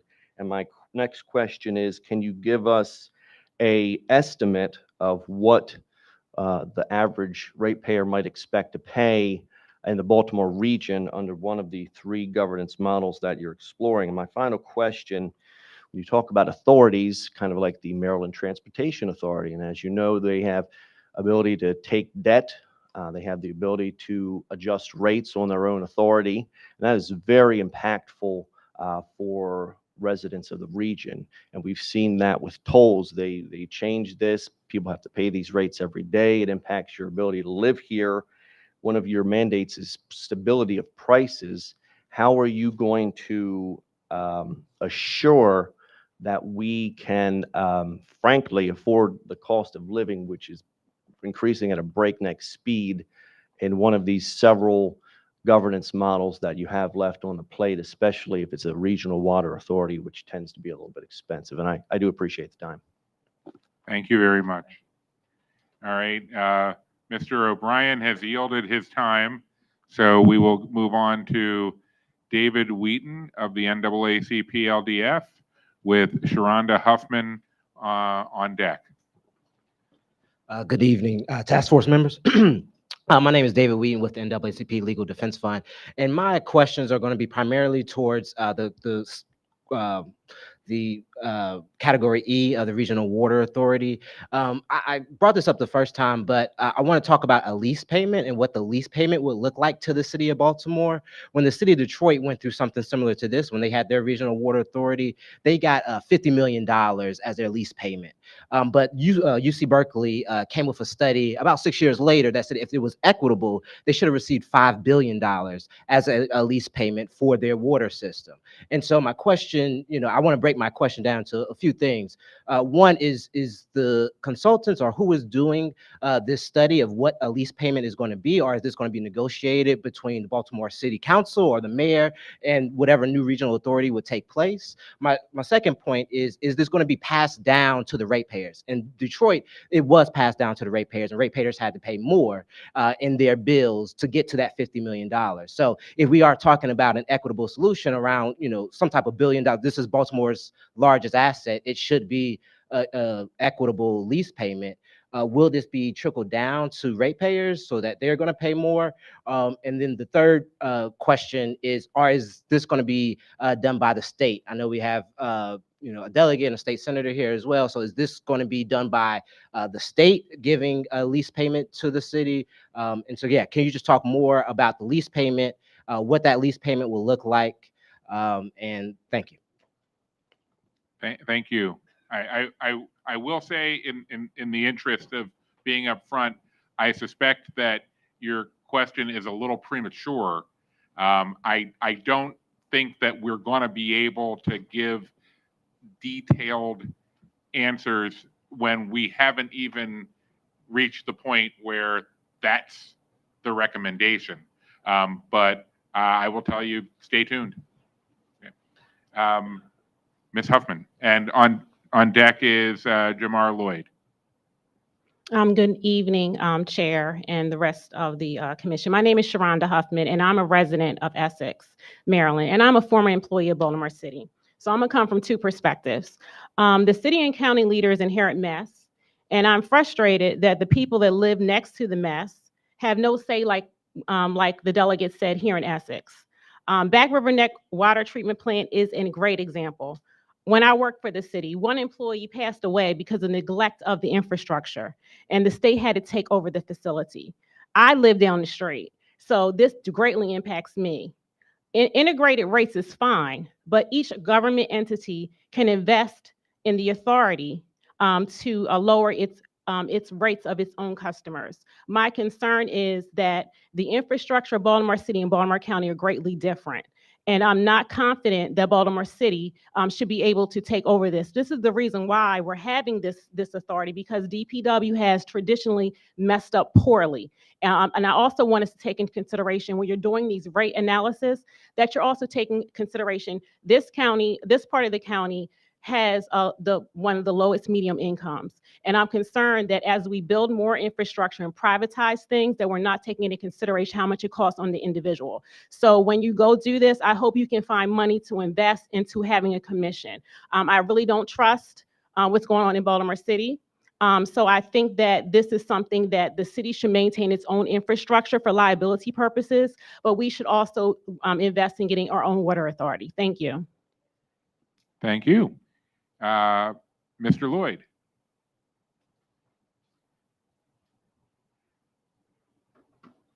Hi, good evening. My name is Jomar Lloyd, and I'm an organizer with Food and Water Watch, representing our around 10,000 members in the Baltimore metropolitan area. Just two very quick questions tonight. Firstly, I wanted to inquire about possible projected transition costs associated with the models we've discussed so far, and how these costs might be passed on to residents of the city and the county. Secondly, considering the discrepancies around city residents paying more than county residents, how might these costs for both transitions but also development in the county be passed on to those living in the city? Thank you. Thank you. So this is where I check in. I have a number of other names on the list, but not to testify. I have Delegate Rick Metzger, who just was saying he was here and was supportive of the process. Howard Budner. Not here. Okay. Councilman David Marks. Okay. And Mike Myers of the, there you go, Back River Neck Peninsula Community Association. Good evening, everybody. My name is Mike Myers. I'm the president of the Back River Neck Peninsula Community Association. Our community is mostly interested in the environmental impacts of the sewage plants. I'd like to first just sort of set the stage, I guess, from an excerpt of a former resident of ours. This was in the Baltimore Sun. As a resident of Baltimore County, I want to enter my protest against the manner in which the sludge that comes from the sewage disposal plant in Baltimore County is thrown into Back River by the millions of gallons, to the great detriment of the health and comfort of the people, and to the depreciation of shore property to owners, residents, and visitors to Back River. No later than last Sunday, August 27th, the entire river was covered with it. That's by Mr. Jacob Morris. In recent community meetings, I hear similar complaints from residents in my community, but the passage I read was from the Baltimore Sun, dated September 1st, 1916, over 100 years ago. And there's similar complaints that have been in the Baltimore Sun from our residents of our community for decades after decades after decades. Back River, I believe, is one of the most historically neglected communities in the state. There's been lots of talk, lots of promises, lots of commissions appointed to study problems over the many decades. But the plan is a failure, and it's just 100 years that it's been a failure. And our community is very upset about that. I appreciate all the time and dedication and energy that you've all invested into this task force. But our community really wants to see some epic changes to the governance of these facilities before we have any faith that improvements will be forthcoming. Thank you. Thank you. That's all we have in terms of people who have signed up for public comment. I'm going to take this opportunity to quickly read in the letter from Senator Cardin. Make sure I've got this. I was the Honorable Bill Henry, Comptroller. Okay. I was encouraged when Mayor Brandon Scott and County Executive Johnny Olszewski announced their appointments to the Regional Water Governance Task Force established by the Maryland General Assembly, including your selection as Task Force Chair. I write to respectfully encourage the task force to consider federal funding opportunities as you evaluate the potential savings, service improvements, enhanced capacity to attract, develop, and train personnel, and other benefits of alternative governance models for the Baltimore's regional water and wastewater utility. The significant funding made available through recent federal infrastructure legislation creates new opportunities for water systems to address backlogs of needed capital improvement and improve water quality. Modernizing the governance of the water delivery system that serves residents in Baltimore City, Baltimore County, and other surrounding jurisdictions through regional solutions will position the entire service area to take maximum advantage of these once-in-a-generation federal funding opportunities. The Infrastructure Investment and Jobs Act, also known as the Bipartisan Infrastructure Law, delivers more than $50 billion through the U.S. EPA's drinking water, wastewater, and stormwater infrastructure programs. The bill makes these substantial investments primarily through the Drinking Water State Revolving Fund and the Clean Water State Revolving Fund, recognizing that the nation has underinvested in water infrastructure for too long, particularly in disadvantaged communities. In addition to the traditional Drinking Water State Revolving Fund, the Bipartisan Infrastructure Law creates two new funding streams specific to lead surface line replacements and emerging contaminants such as polyfluoroalkyl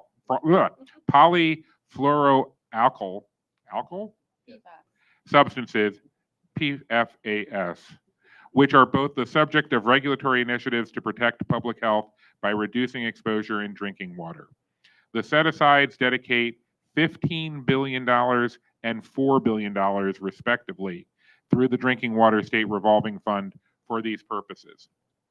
Across multiple programs, the Bipartisan Infrastructure Law also targets funding for resilient infrastructure that is protected from threats from climate change to cyber attacks. The Clean Water Infrastructure Resiliency and Sustainability Program, which I was proud to author as ranking member of the Senate Environment and Public Works Committee, Transportation and Infrastructure Subcommittee, will provide grants to increase the resilience of publicly owned treatment works. This new program is authorized at $25 million per year with a 25% local match.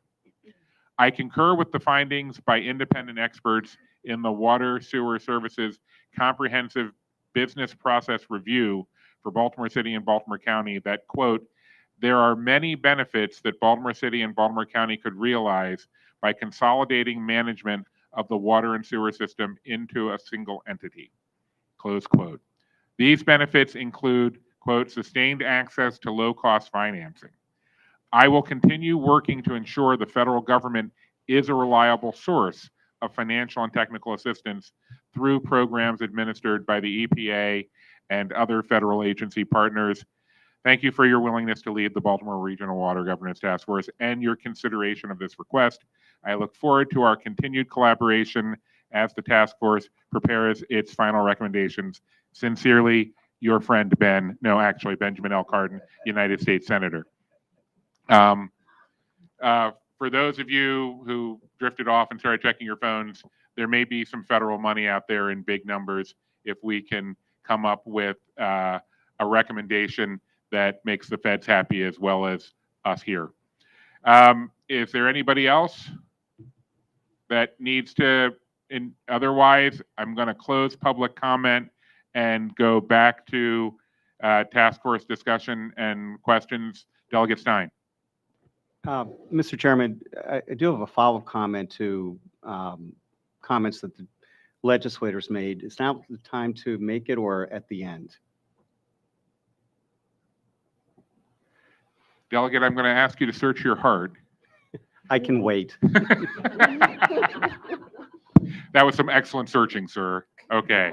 All right, then I think what we're doing is, Art, are you taking us back with the as-is scenario? Okay, we're going to return to the fiscal analysis as-is scenario.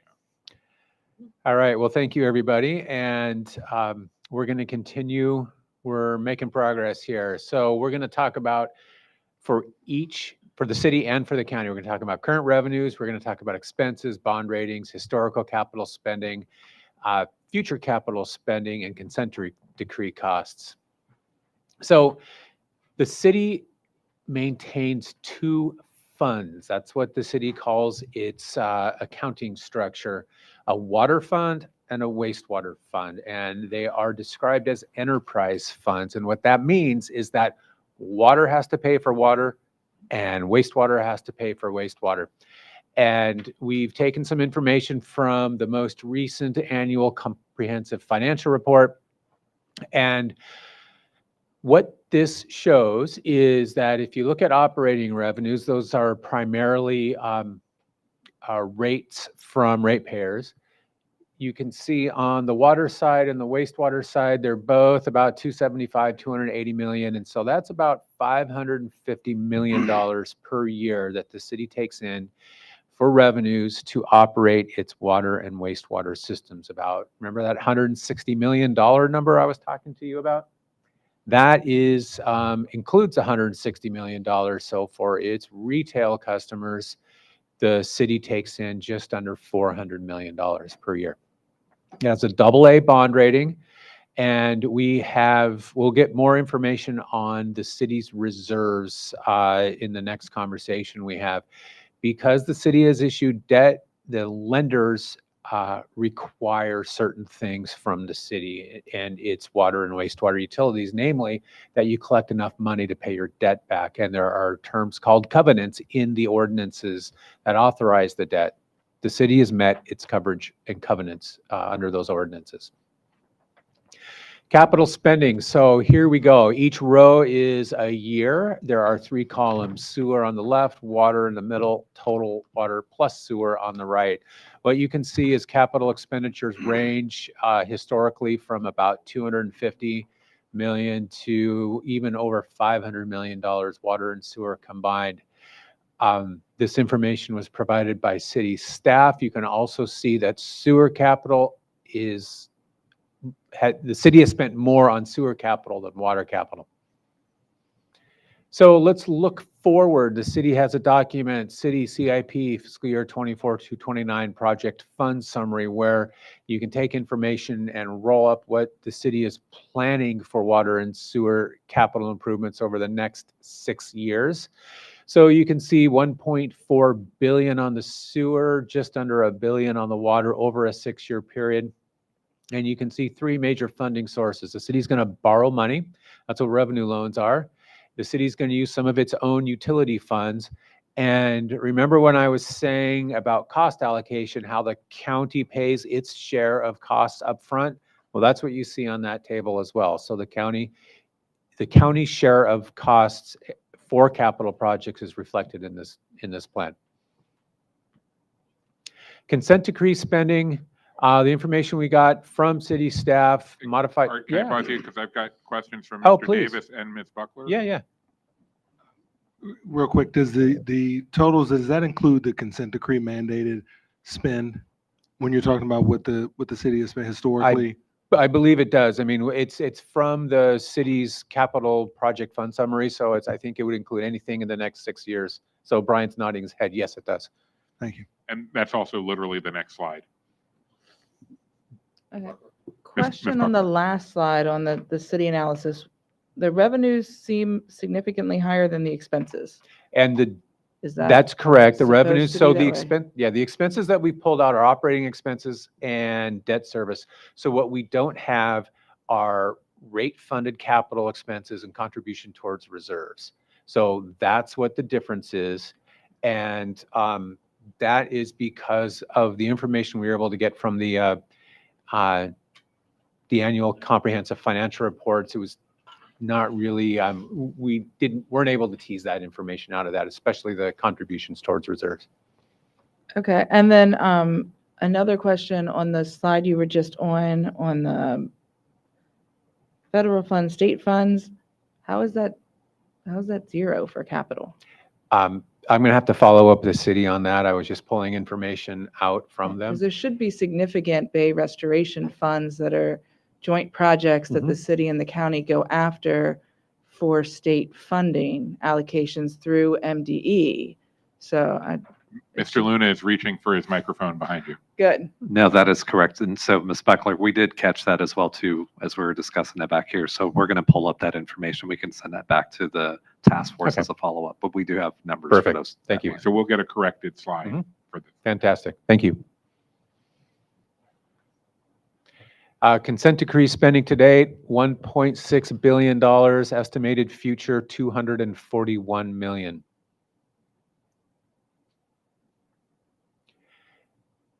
We're going to turn to the county. So the water and wastewater services are provided under the umbrella of the county's metropolitan district, which is administered as a division of the county's Department of Public Works.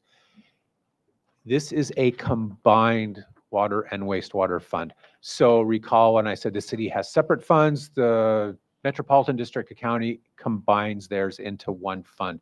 So the information I pulled from the annual comprehensive financial reports, of course, is therefore combined. But what you can see on the revenues is about $375 million. So it is of approximately the same amount of revenue as the city's water and wastewater utilities once you net out what the city gets from the county and its wholesale partners. You can see that the county has also borrowed money. They also have debt coverage covenants specified by lenders. They have met them. They have a AAA bond rating, and we are going to report more information on reserves forthcoming. And I think to Ms. Buckler's point, the county also lists substantially higher revenues than expenses, right? Because that's just the same issue. The same reason, right? Yeah, the county uses some of those revenues for cash funded is the accounting term, capital projects. Historical capital spending, again, in between $200 and $250 million a year. Sewer is higher than water, but on an annual basis is lower than what the city has been spending historically, particularly on sewer. The county also produces a 6-year look-ahead capital improvement plan. And what you can see here, the biggest source of funding is Metro bonds for its capital improvement plan. So it's going to borrow money for the majority of it and use the Metro Construction Fund as well, which is current year revenues. You can also see down at the bottom, the county is planning over $1 billion, $1.16 billion of sewer system improvements, less water spending, but still significant water spending than the sewer system spending. The total consent decree spending as reported by Ms. Buckler? Yeah. So those, just so I understand, the numbers are for also money that's given to the city, right? It's not just projects within the county. I'm going to have to check that to make sure that whether or not this includes your contributions for city joint projects or not. And I Okay. apologize for not having that answer off the top of my head. And then why would, probably process question related to these agreements, why are there line items for Howard County and Anne Arundel County for the county, but not in the city? Because on water, the contractual relationships with Howard and Anne Arundel County are with the city. Those counties have contractual relationships with the city on water, but for wastewater, the contractual relationship is with the county. That's why the cost allocation model, as Debbie was saying, produces an annual cost allocation for sewer to the county, which the county subsequently splits and into the components for the wholesale providers. Yeah, and the same on the state aid here. It Mhm. shouldn't just be 5 million because we're in joint projects with the city. So Okay. depending on how you count it, if you count it for the city or the county, it's definitely not Okay. just 5 million. Just a Oh, question on that. I don't remember if from the first meeting, we talked about county agreements with other stakeholders. It seemed that we were more so speaking from the perspective of the cities or the agreements between the city and the county. So it would be helpful to see those additional agreements that the county may have outside of that relationship, the intermunicipal agreement. And We can make those available to the okay, task force. we'll make those available. And Dr. Mitchell, I believe, had a question. Yes, just a quick question around the future capital costs for the city and the county. It looks like from both calculations, there's about a 2.5, 2.6 billion spend for if we combine both. I guess looking at that debt service, will that capital spend be additional capital costs going out to bondholders, or will this be retired capital costs that are retired debt service that will go to future capital funding? And the reason why I'm asking that question is, are these capital costs going to get pushed down to ratepayers, or will it be absorbed in retired debt service? So that's a detail. Okay, so I'm going to again try to paraphrase so I make sure I understand what you're saying. So in order to build these projects, the county's going to borrow more money and the city's going to borrow more money. But at the same time, the county and the city are making payments on their existing debt. So they're paying a little bit of that principal down every year on their existing debt. At the same time, they're borrowing more. So how does that affect ratepayers is what you're asking. I think what I'm asking is based upon their debt schedule, is debt falling off to pay for these additional costs? Or are we going to incur, as our ratepayers going to incur additional costs to pay for these assets?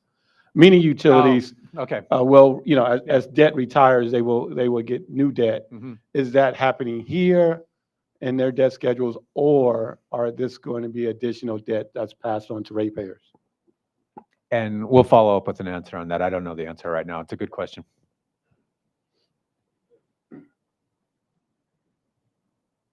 To the extent that there is a projection of rates, and these are the capital projections or the capital spending that should have been accounted for in those rate projections, that should give you the answer.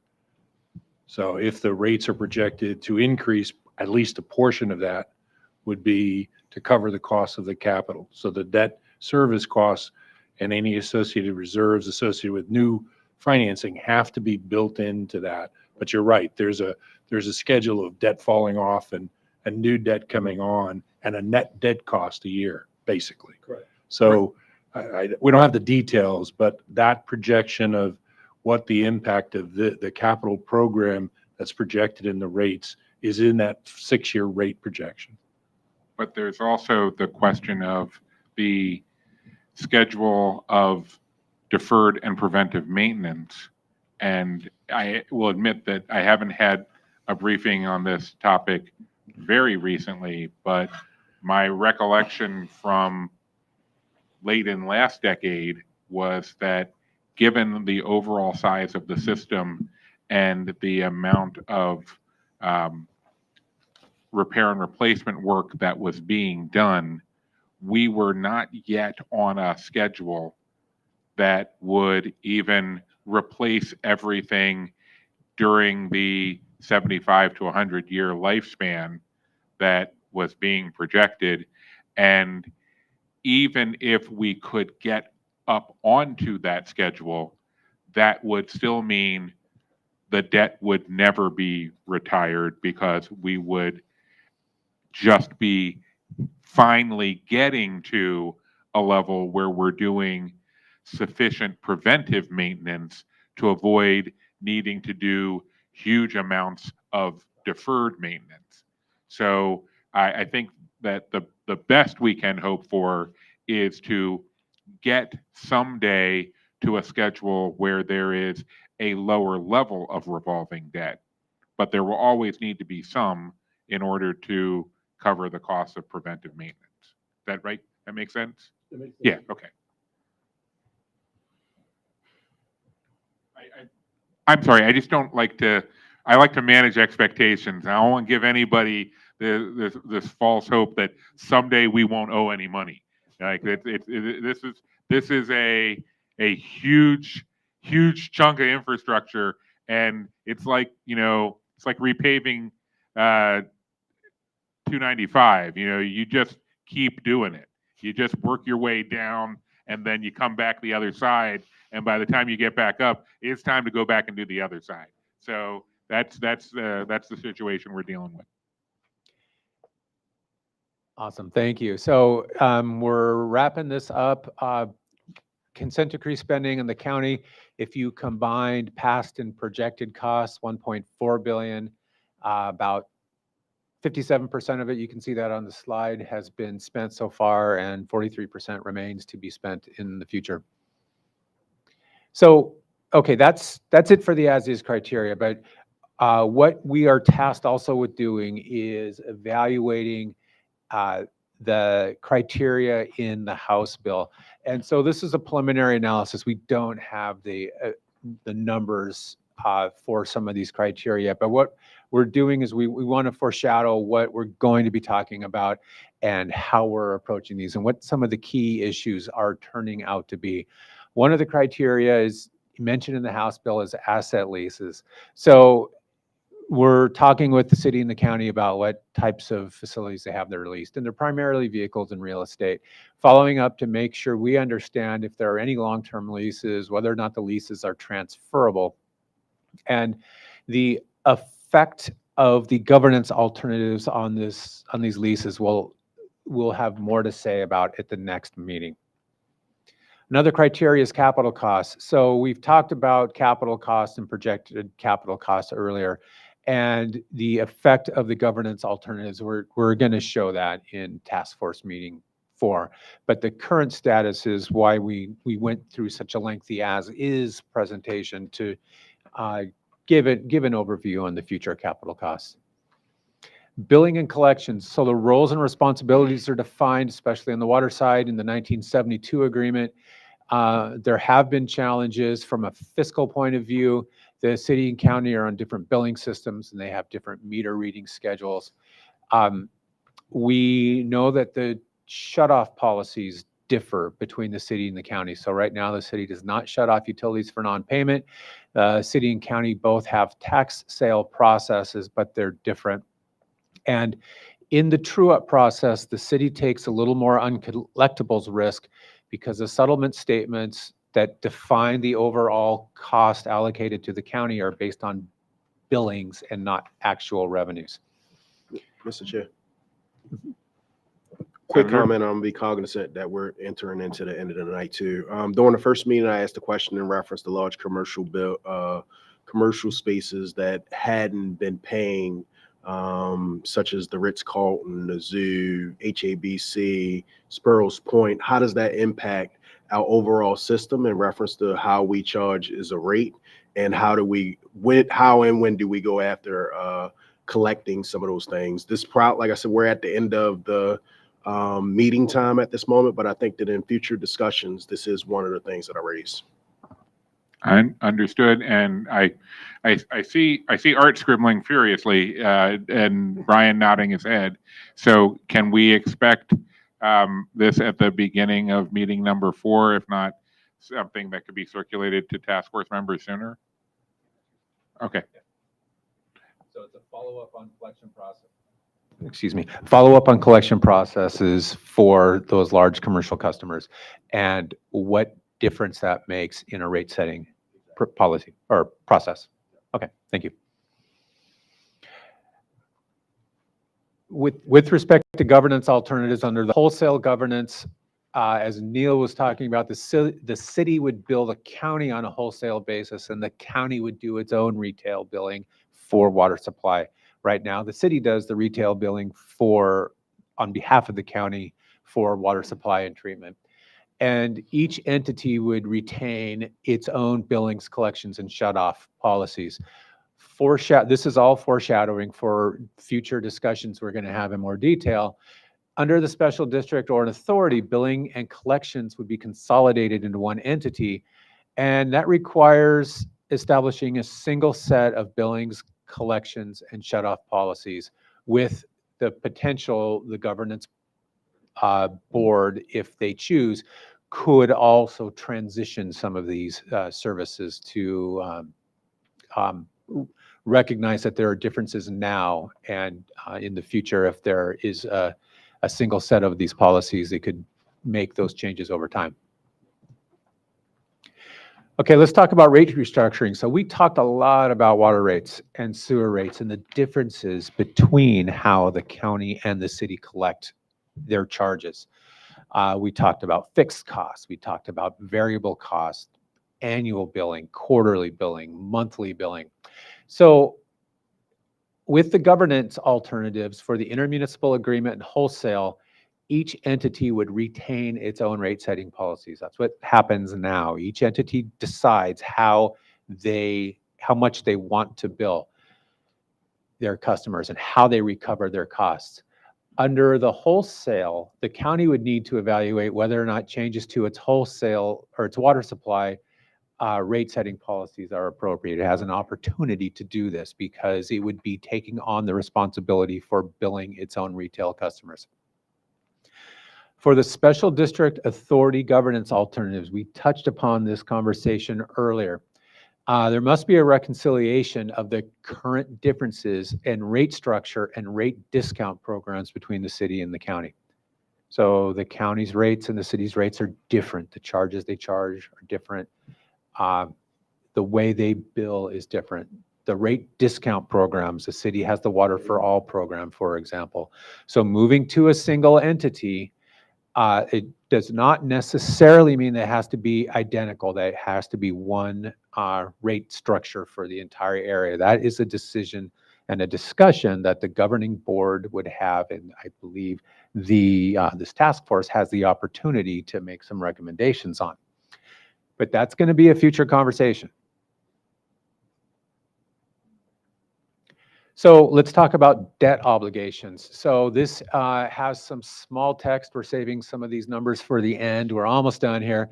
So here's the bottom line here is the city has, and I'm reading from the slide, the city has over $3 billion in outstanding debt right now, to your point, Dr. Mitchell, and that is both water and sewer. The county has a bit over $2 billion of outstanding debt that combines water and sewer. There's a lot of information here on the types of debt and its maturity, about the covenants that the lenders apply. The last bullet is what I want to read. The reserve requirements and other security covenants are typical for municipal water and wastewater agency borrowing. So the city and the county's debt obligations and covenants are typical for comparable utilities. So with the governance alternatives, this table is formatted a little bit differently. So I want to take you through the columns first. So under the governance alternatives, one of the distinctions is going to be, do the city and county retain their ability to issue debt? Or, and that's the left side, where the city and county retain their ability. The right side is, does a new entity also have the ability to issue debt? And so the right side, where the new entity has the ability to issue debt, would apply, potentially apply for a wholesale governance alternative, or not wholesale, excuse me, I misspoke, the special district authority governance. And what we are looking at are the conditions under which the existing debt would or would not need to be refinanced. So that is potentially a very significant issue. We're going to bring back more information in the next task force meeting. This would be a point where I would ask to WSP to insert another option, which is one of the ways that the state could be helpful in this is we could go to Medco and ask Medco to be the financing authority for another, if we set up a new entity, rather than having that entity be the new bonding authority, or rather than the city and the county continuing to do the financing, we could ask Medco to be the financing for this entity. And that way, there would not be a need for the new entity to have to go through all of the hassles of setting up bonding authority. And this is key, the new entity would not have to keep an excessive reserve fund simply for the purposes of having a good bond rating. They could just have whatever reserve fund was actually needed to do work. And that would allow for more cash to go into the operations of the entity itself. So just wanted to ask WSP to consider that when you're putting together your information on these options. Oh, Dr. Mitchell. Just on that, thank you for that. I know you mentioned that the financing of the debt would be a legal matter and it would take a lot of time to go through. But as you do your calculations, I know interest rates has doubled or even tripled from 2 years ago when many people refinanced their debt. Could you also provide us with what that cost of capital would be if we were to refinance that debt? Because it could be similar to your home, right? It could be a lot more, and that would be passed on correctly. If I'm not mistaken, it would be passed on to the ratepayers. Well, first of all, yes, WSP should look at that. I would, as someone who's recently been looking at interest rates, and is frankly horrified at the prospect of having the city and the county refinance under current interest rates debt that was incurred back when living was good and easy. What I would say is, what I would also ask WSP to look at is, are there existing models for situations where in this type of situation, the new entity simply had contractual relationships with the city and the county, or the two subdivisions, to essentially provide sufficient debt service payments each year so that the existing jurisdictions could continue to meet their debt service obligations without having to bring in the significant cost of refinancing. So, okay, thank you.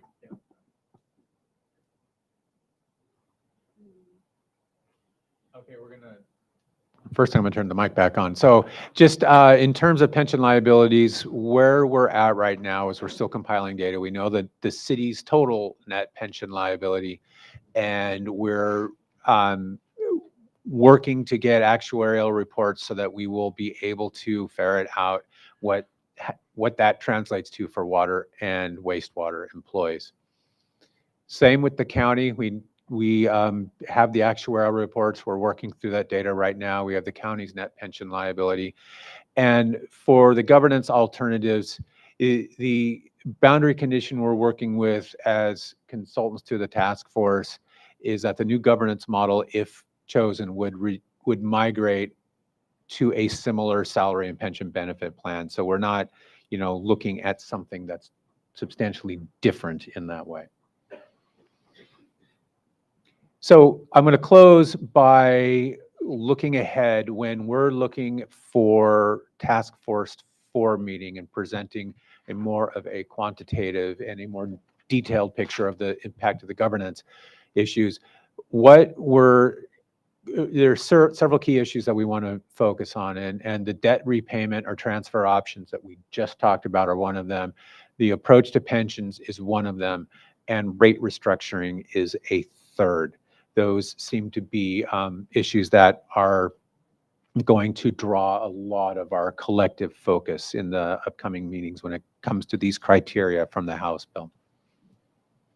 And that concludes what I have to say right now. So I think I turn it back to Brian. Well, first we Oh. take the question from Ms. Powell, but Oh, please. I'll take the clicker and give You it to got the Brian. clicker? All right.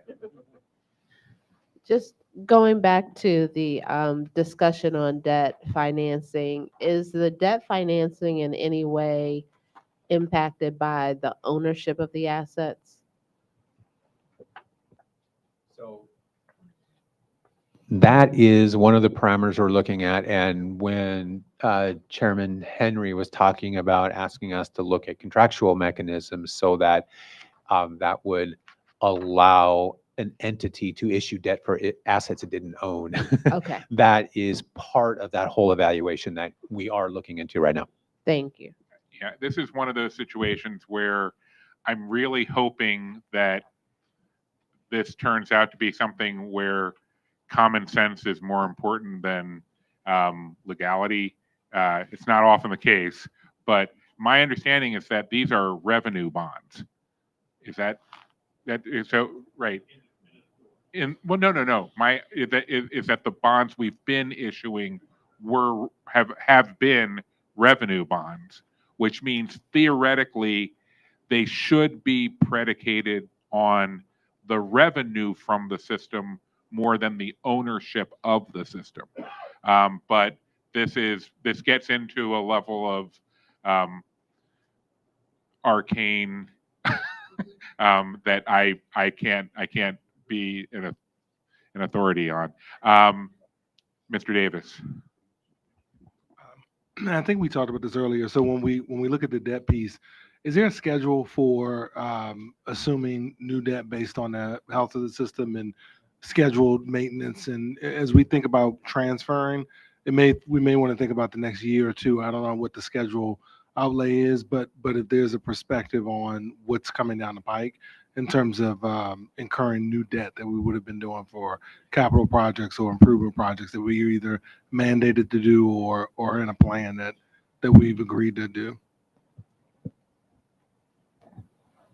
I think I want to get some clarification on what your question is. I think you're asking, do the city and county right now have plans to issue debt in the next forthcoming Well, I guess year what or I'm two? saying is, so we've got a debt schedule that we've inherited that we're going to have to Right. deal with, right? So that's one.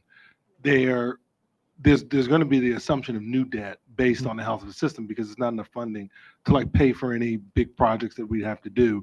And so, is there a perspective on maybe debt that would be taken on in 25 or maybe 26 to fund some of those things that we know are going to come as we deal with the existing debt, to maybe have some kind of idea around either incurred debt that the new entity would have to take on that may factor into how we think about the existing handling of the existing debt. I think so. Are you talking? I think there is a schedule that city DPW has, and I assume county DPW has, of what they expect to do over the city's current 6-year capital plan goes through 29. And I assume the county has something similar. This is an assumption. I would assume that we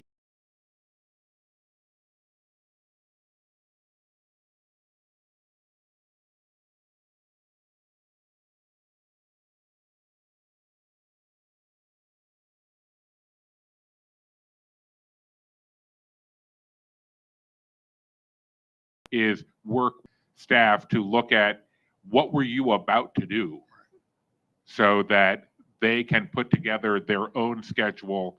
And I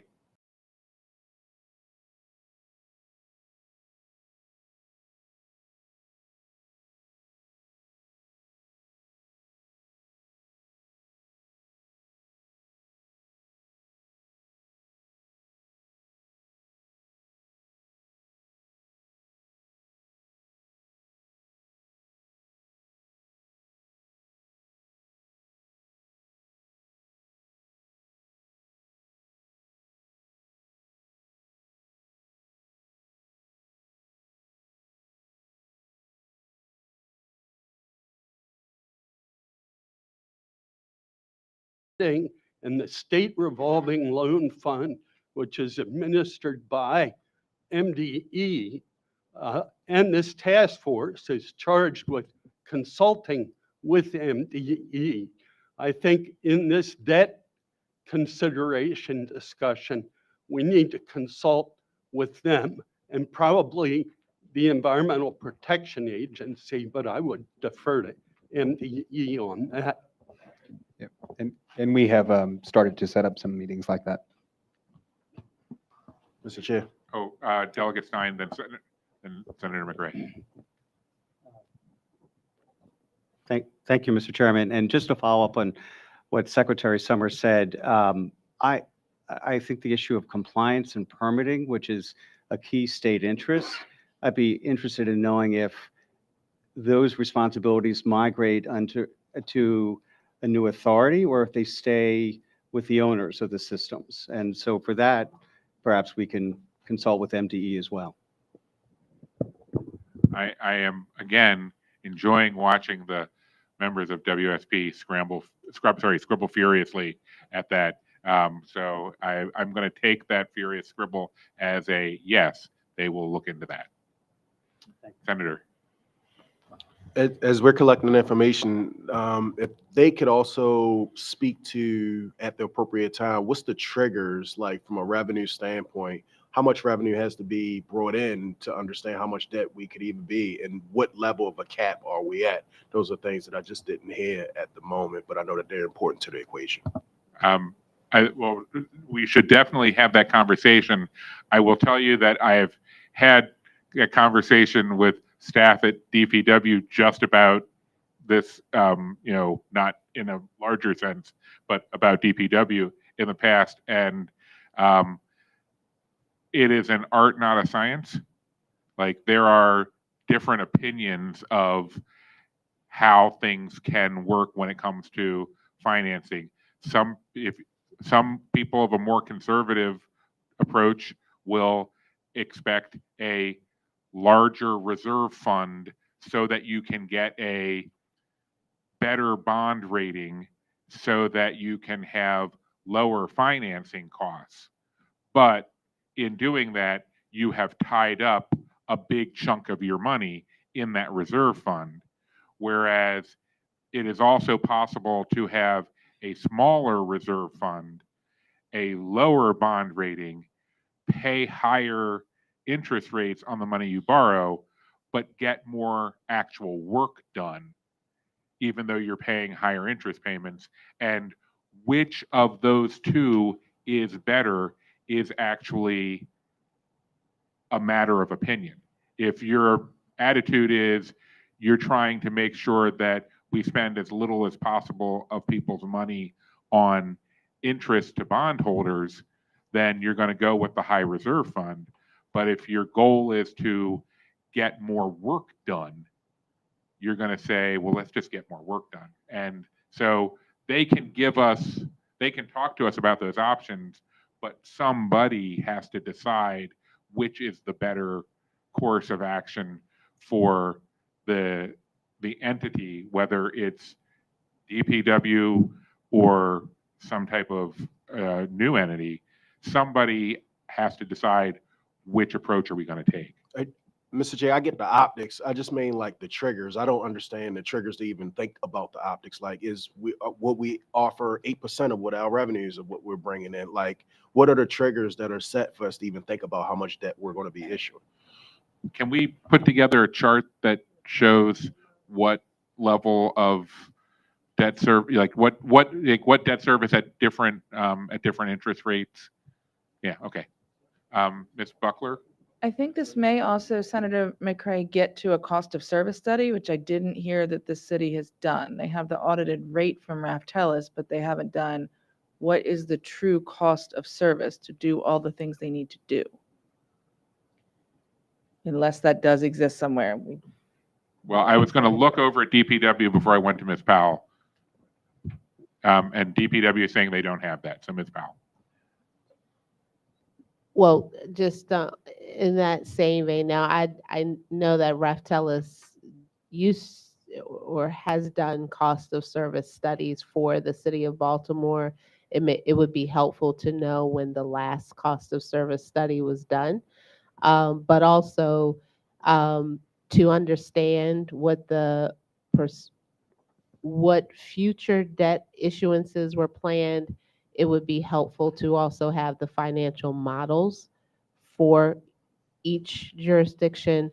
And then also, if you could tell us, because both the city and the county, I believe, have different ratings. I thought I saw AAA for the county. If you could distinguish between, or if you could distinguish for us, are those ratings based on the jurisdictions, or are those the ratings for the utility itself? Got it. And also, if you have the metrics, the financial metrics for each of the utilities, if they're separate. That does beg the question that if these are revenue bonds, then are they going off the full faith and credit of the city, or are they going, is somehow somebody rating DPW separate from Baltimore City as a whole? That doesn't sound plausible. I would say I can speculate, but I would rather answer definitively, and therefore Dr. not Mitchell, right now. I couldn't tell if you were trying to answer. I was trying to answer, as my understanding that each enterprise is rated separately by S&P and Moody's.